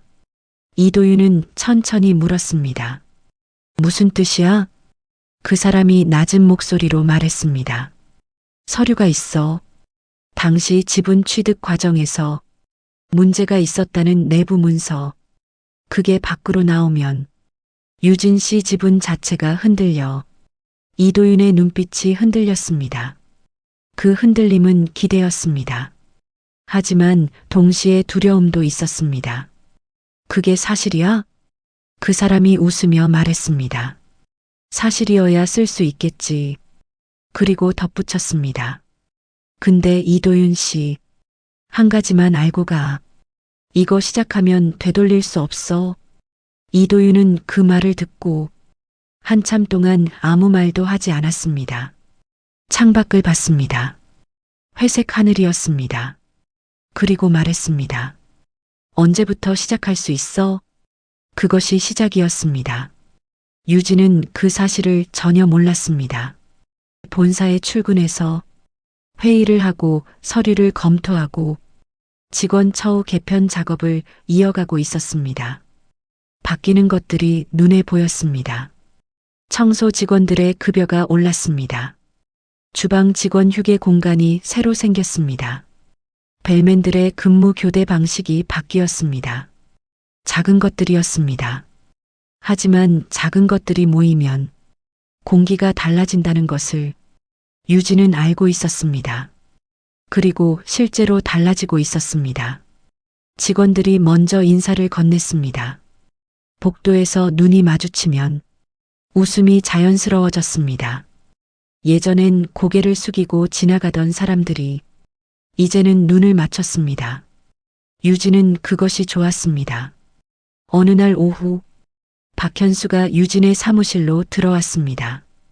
표정이 평소와 달랐습니다. 조용하긴 했지만 무언가 무게가 있는 얼굴이었습니다. 유진이 먼저 봤습니다. 무슨 일 있습니까? 박현수가 자리에 앉았습니다. 그리고 파일 하나를 내밀었습니다. 유진이 받아서 열었습니다. 첫 장을 읽었습니다. 두 번째 장, 세 번째 장. 유진의 표정이 조금씩 굳어졌습니다. 파일 안에는 문서들이 있었습니다. 30년 전 윤혜란의 지분 취득 관련 자료, 그리고 그 옆에 붙어 있는 또 다른 문서, 출처를 알 수 없는 내부 고발 형식의 서류, 윤혜란의 지분 취득 과정에 불법적 청탁이 있었다. 유진은 마지막 장까지 읽고 파일을 덮었습니다. 그리고 조용히 물었습니다. 이게 어디서 나온 겁니까? 박현수가 말했습니다. 추적 중입니다. 하지만 이미 외부로 흘러나간 것 같습니다. 유진은 잠시 눈을 감았습니다. 이것이 무엇을 의미하는지 바로 알았습니다. 누군가 자신의 뿌리를 흔들려 하고 있었습니다. 지분이 흔들리면 이사 자리도 흔들립니다. 그리고 그동안 해온 모든 것들이 순식간에 뒤집힐 수 있었습니다. 유진은 눈을 뜨고 박현수를 봤습니다. 문서 진위 확인할 수 있습니까? 하고 있습니다. 시간이 얼마나 걸립니까? 빠르면 일주일. 유진은 고개를 끄덕였습니다. 그때까지 외부 대응은 보류합니다. 박현수가 말했습니다.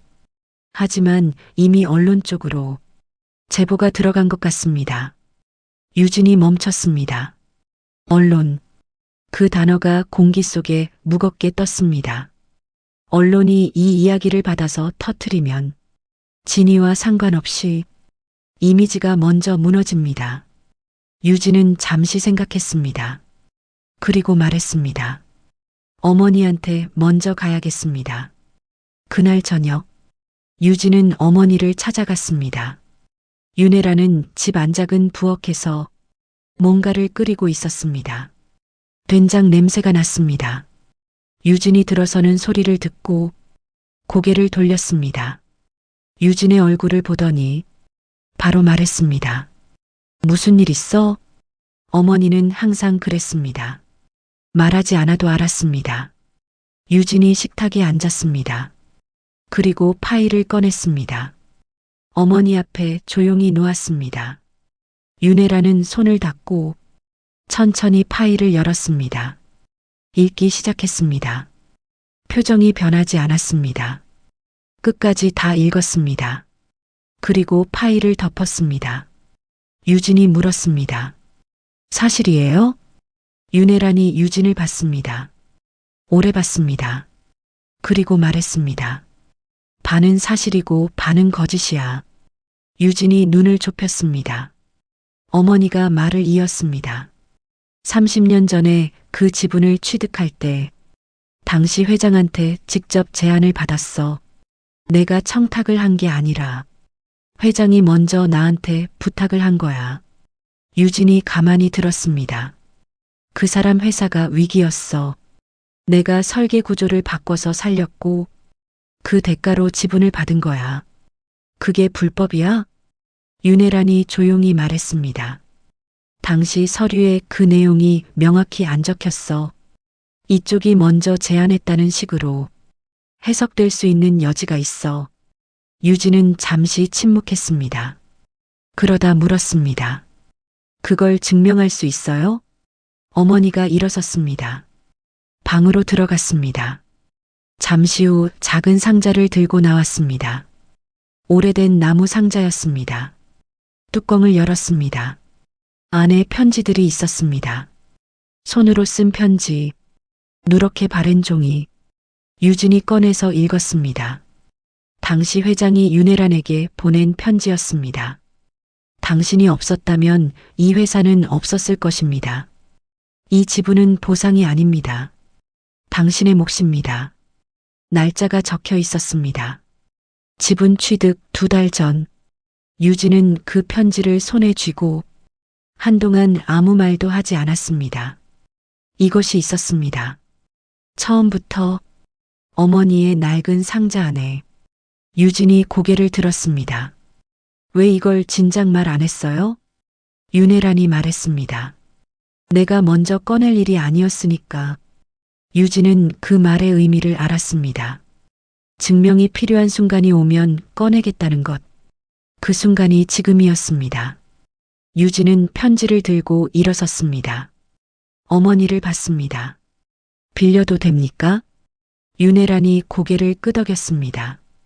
그러려고 꺼낸 거야. 유진은 상자를 조심스럽게 닫았습니다. 그리고 현관을 나서다가 멈췄습니다.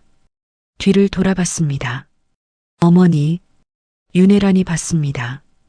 그때 혼자 다 감당한 거 알아요. 어머니의 표정이 잠깐 흔들렸습니다. 유진이 말을 이었습니다. 이제는 내가 할게요. 현관문이 닫혔습니다. 윤혜란은 그 닫힌 문을 한동안 바라봤습니다. 그리고 조용히 웃었습니다. 다음 날 아침, 유진은 박현수를 불렀습니다. 편지들을 내밀었습니다. 박현수가 읽었습니다. 읽으면서 표정이 바뀌었습니다. 다 읽고 고개를 들었습니다. 유진이 말했습니다. 이걸 법무팀에 넘기고 언론 대응 준비하십시오. 박현수가 말했습니다. 이걸로 충분합니다. 유진이 고개를 끄덕였습니다. 그리고 한마디를 더 했습니다. 그런데 이 문서를 흘린 사람 찾아야 합니다. 박현수가 잠시 있다가 말했습니다. 이미 어느 정도 파악됐습니다. 유진이 글을 봤습니다. 박현수가 서류 한 장을 더 꺼냈습니다. 유진이 받아봤습니다. 이름이 있었습니다. 이도윤. 그리고 그 옆에 중간 연결 인물 이름. 업계에서 오래 떠돌던 사람. 유진은 그 이름을 보고 오래 봤습니다. 분노가 올라오지 않았습니다. 오히려 이상하게 조용해졌습니다. 그 조용함이 더 깊었습니다. 유진이 서류를 내려놓으며 말했습니다. 이도윤은 법적으로 처리하되 최소한의 수위로 하십시오. 박현수가 잠깐 놀란 표정을 지었습니다. 최소한의 수위요? 유진이 말했습니다. 그 사람은 이미 다 잃었습니다. 더 빼앗는 건 제 방식이 아닙니다. 박현수는 그 말을 듣고 잠시 유진을 바라봤습니다. 그리고 고개를 끄덕였습니다. 알겠습니다. 며칠 후 언론에 기사가 하나 났습니다. 하지만 내용은 이도윤이 기대한 방향이 아니었습니다. 오히려 반대였습니다.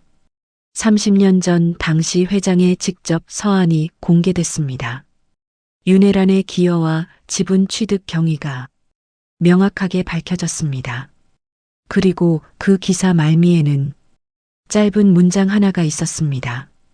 이 지분의 정당한 승계자 차유진 이사의 자리는 법적으로도 도덕적으로도 흔들림이 없다.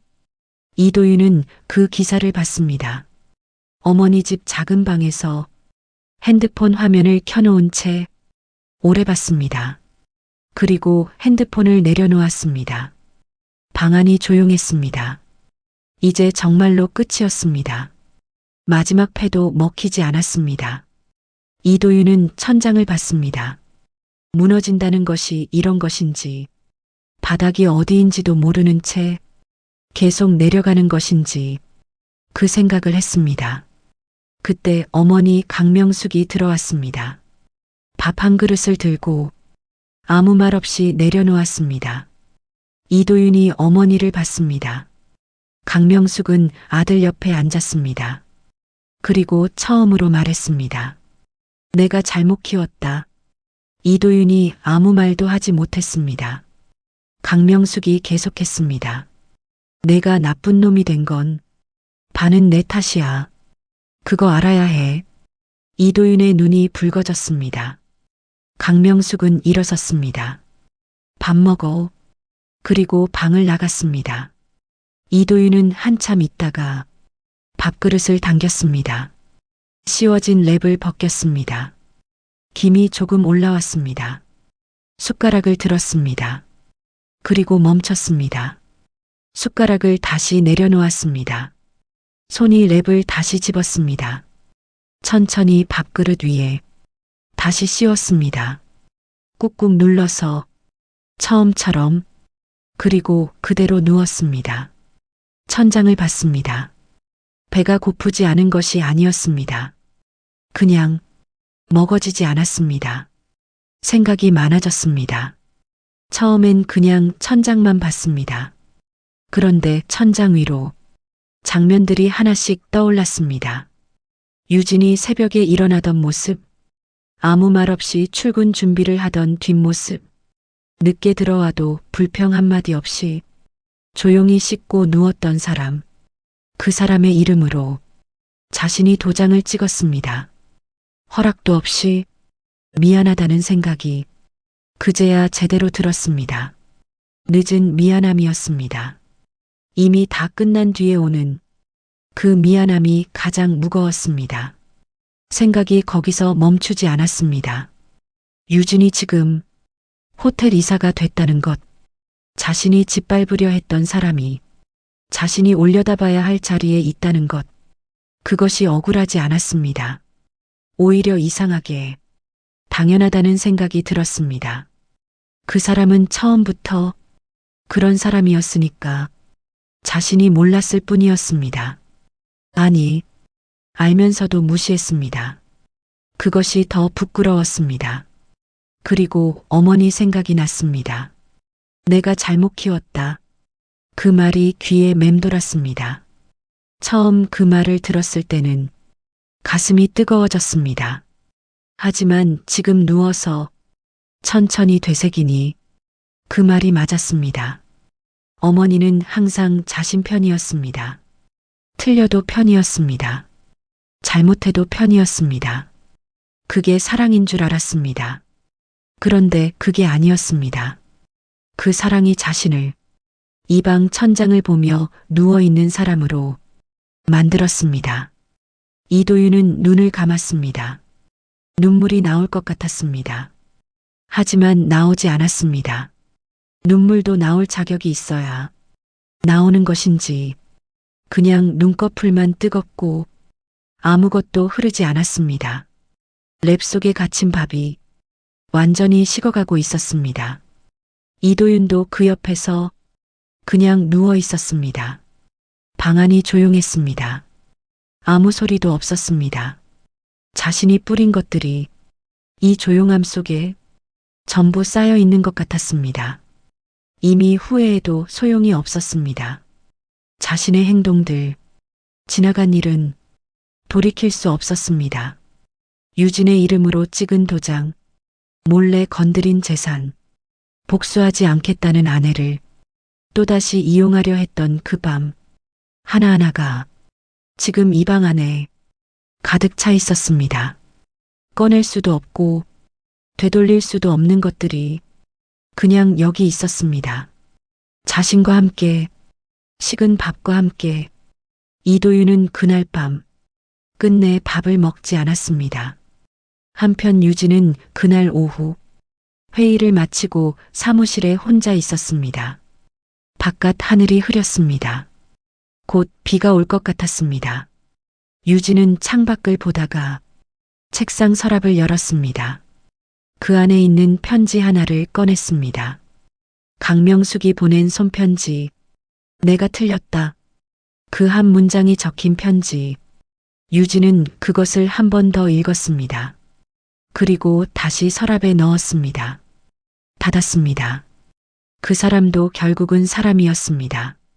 틀린 사람. 하지만 틀렸다는 것을 아는 사람.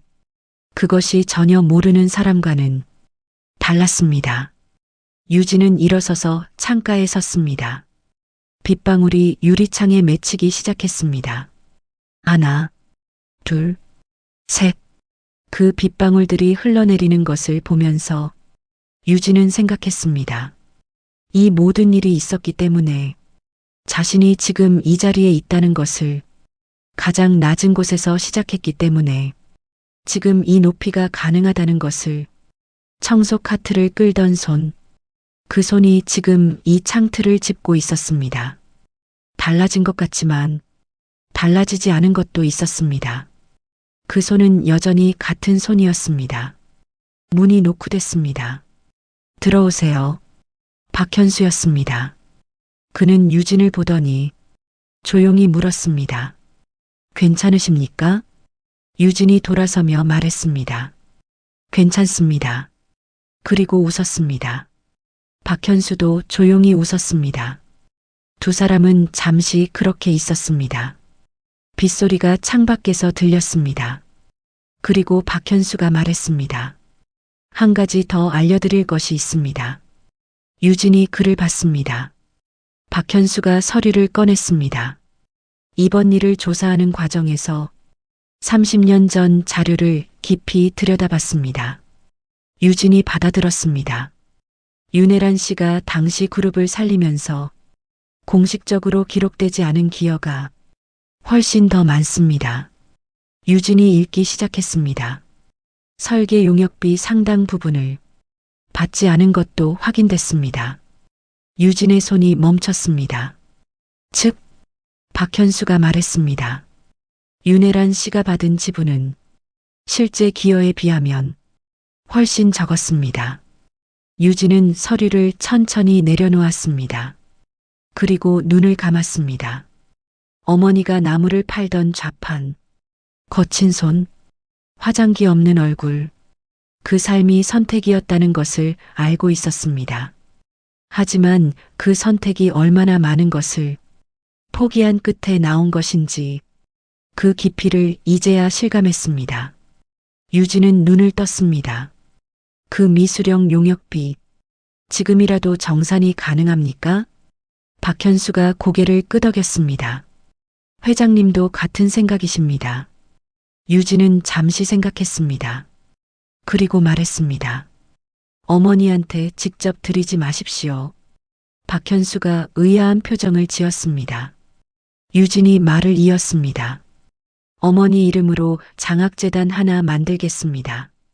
지방에서 올라오는 아이들, 꿈은 있는데 돈이 없는 아이들, 그 아이들한테 쓰겠습니다. 박현수는 그 말을 듣고 한동안 아무 말도 하지 않았습니다. 그리고 말했습니다. 윤혜란 씨가 들으면 좋아하시겠습니다. 유진이 말했습니다. 아마 잔소리할 겁니다. 그냥 현금으로 줘도 됐는데 왜 복잡하게 하냐고. 두 사람이 웃었습니다. 빗소리가 여전히 들렸습니다.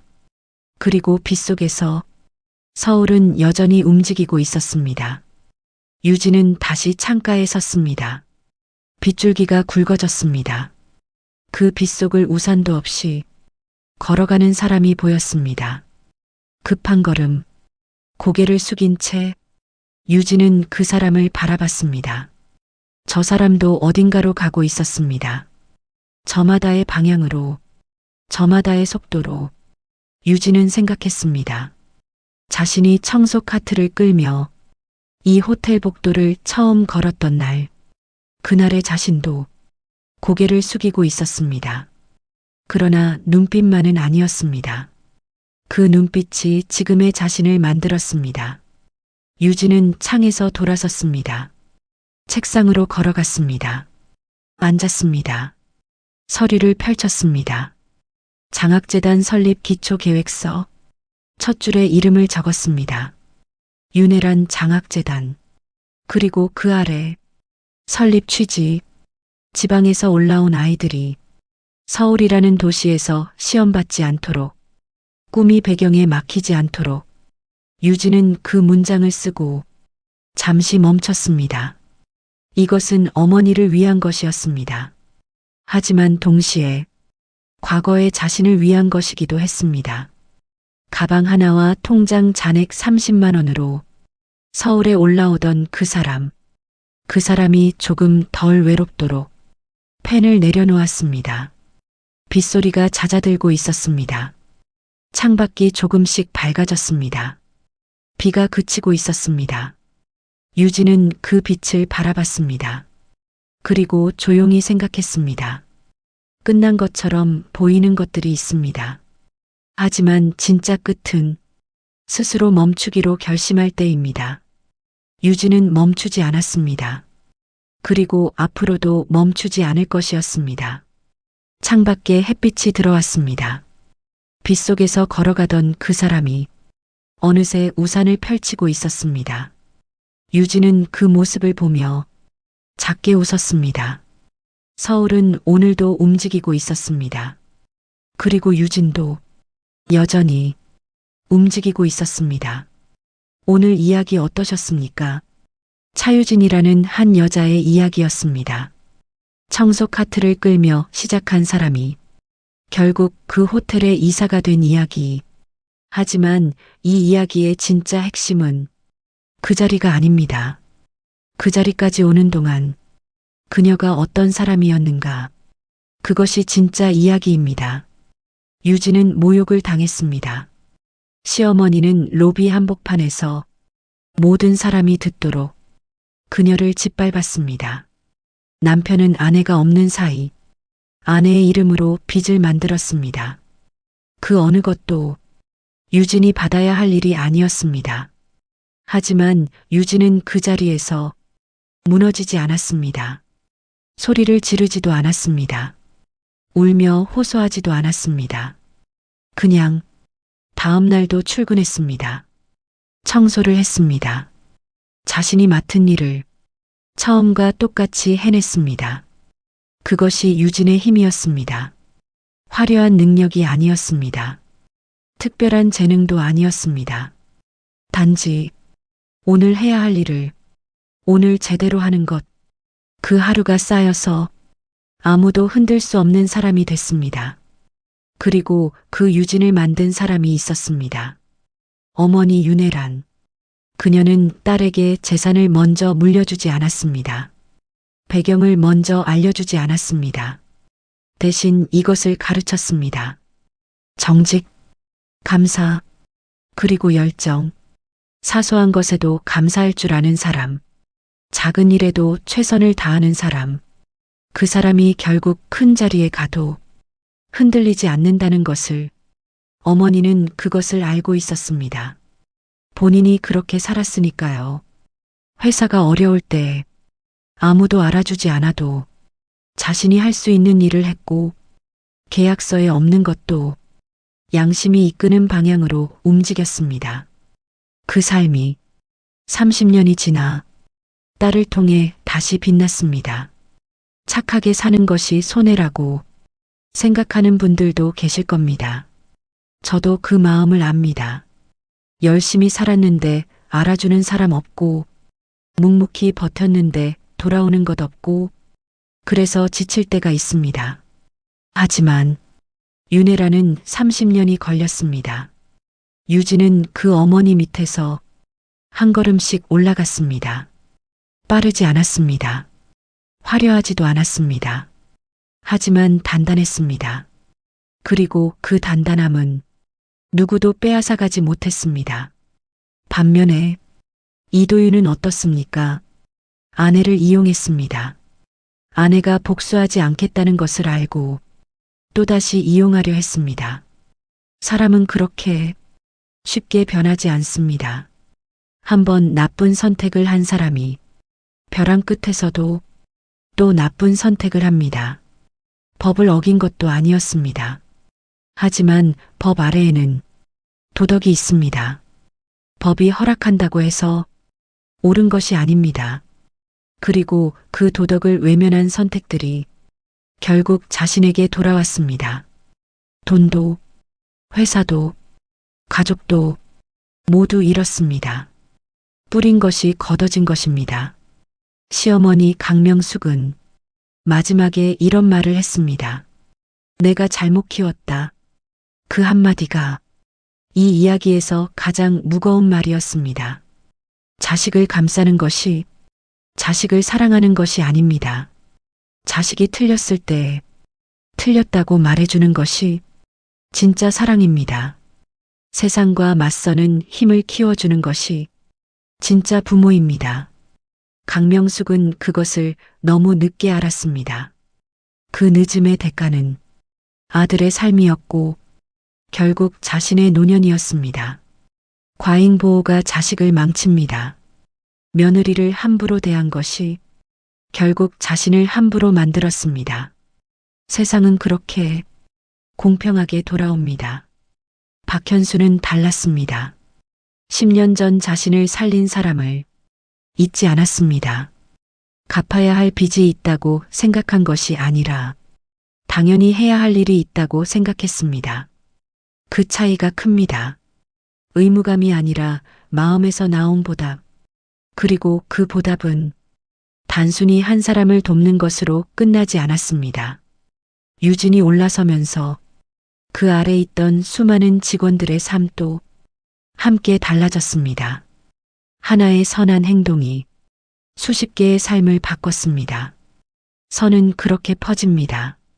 조용히, 그러나 멀리. 호텔 회장도 마찬가지였습니다. 계약서에 없었습니다. 법적으로 의무도 없었습니다. 하지만 그의 양심은 알고 있었습니다. 자신이 어떻게 이 자리에 왔는지, 그 자리를 가능하게 해준 사람이 누구인지, 법이 요구하지 않아도 양심이 이끄는 방향이 있습니다. 그 방향을 따르는 사람이 진짜 어른입니다. 진짜 리더입니다. 여러분, 우리는 모두 법 안에서 살아갑니다.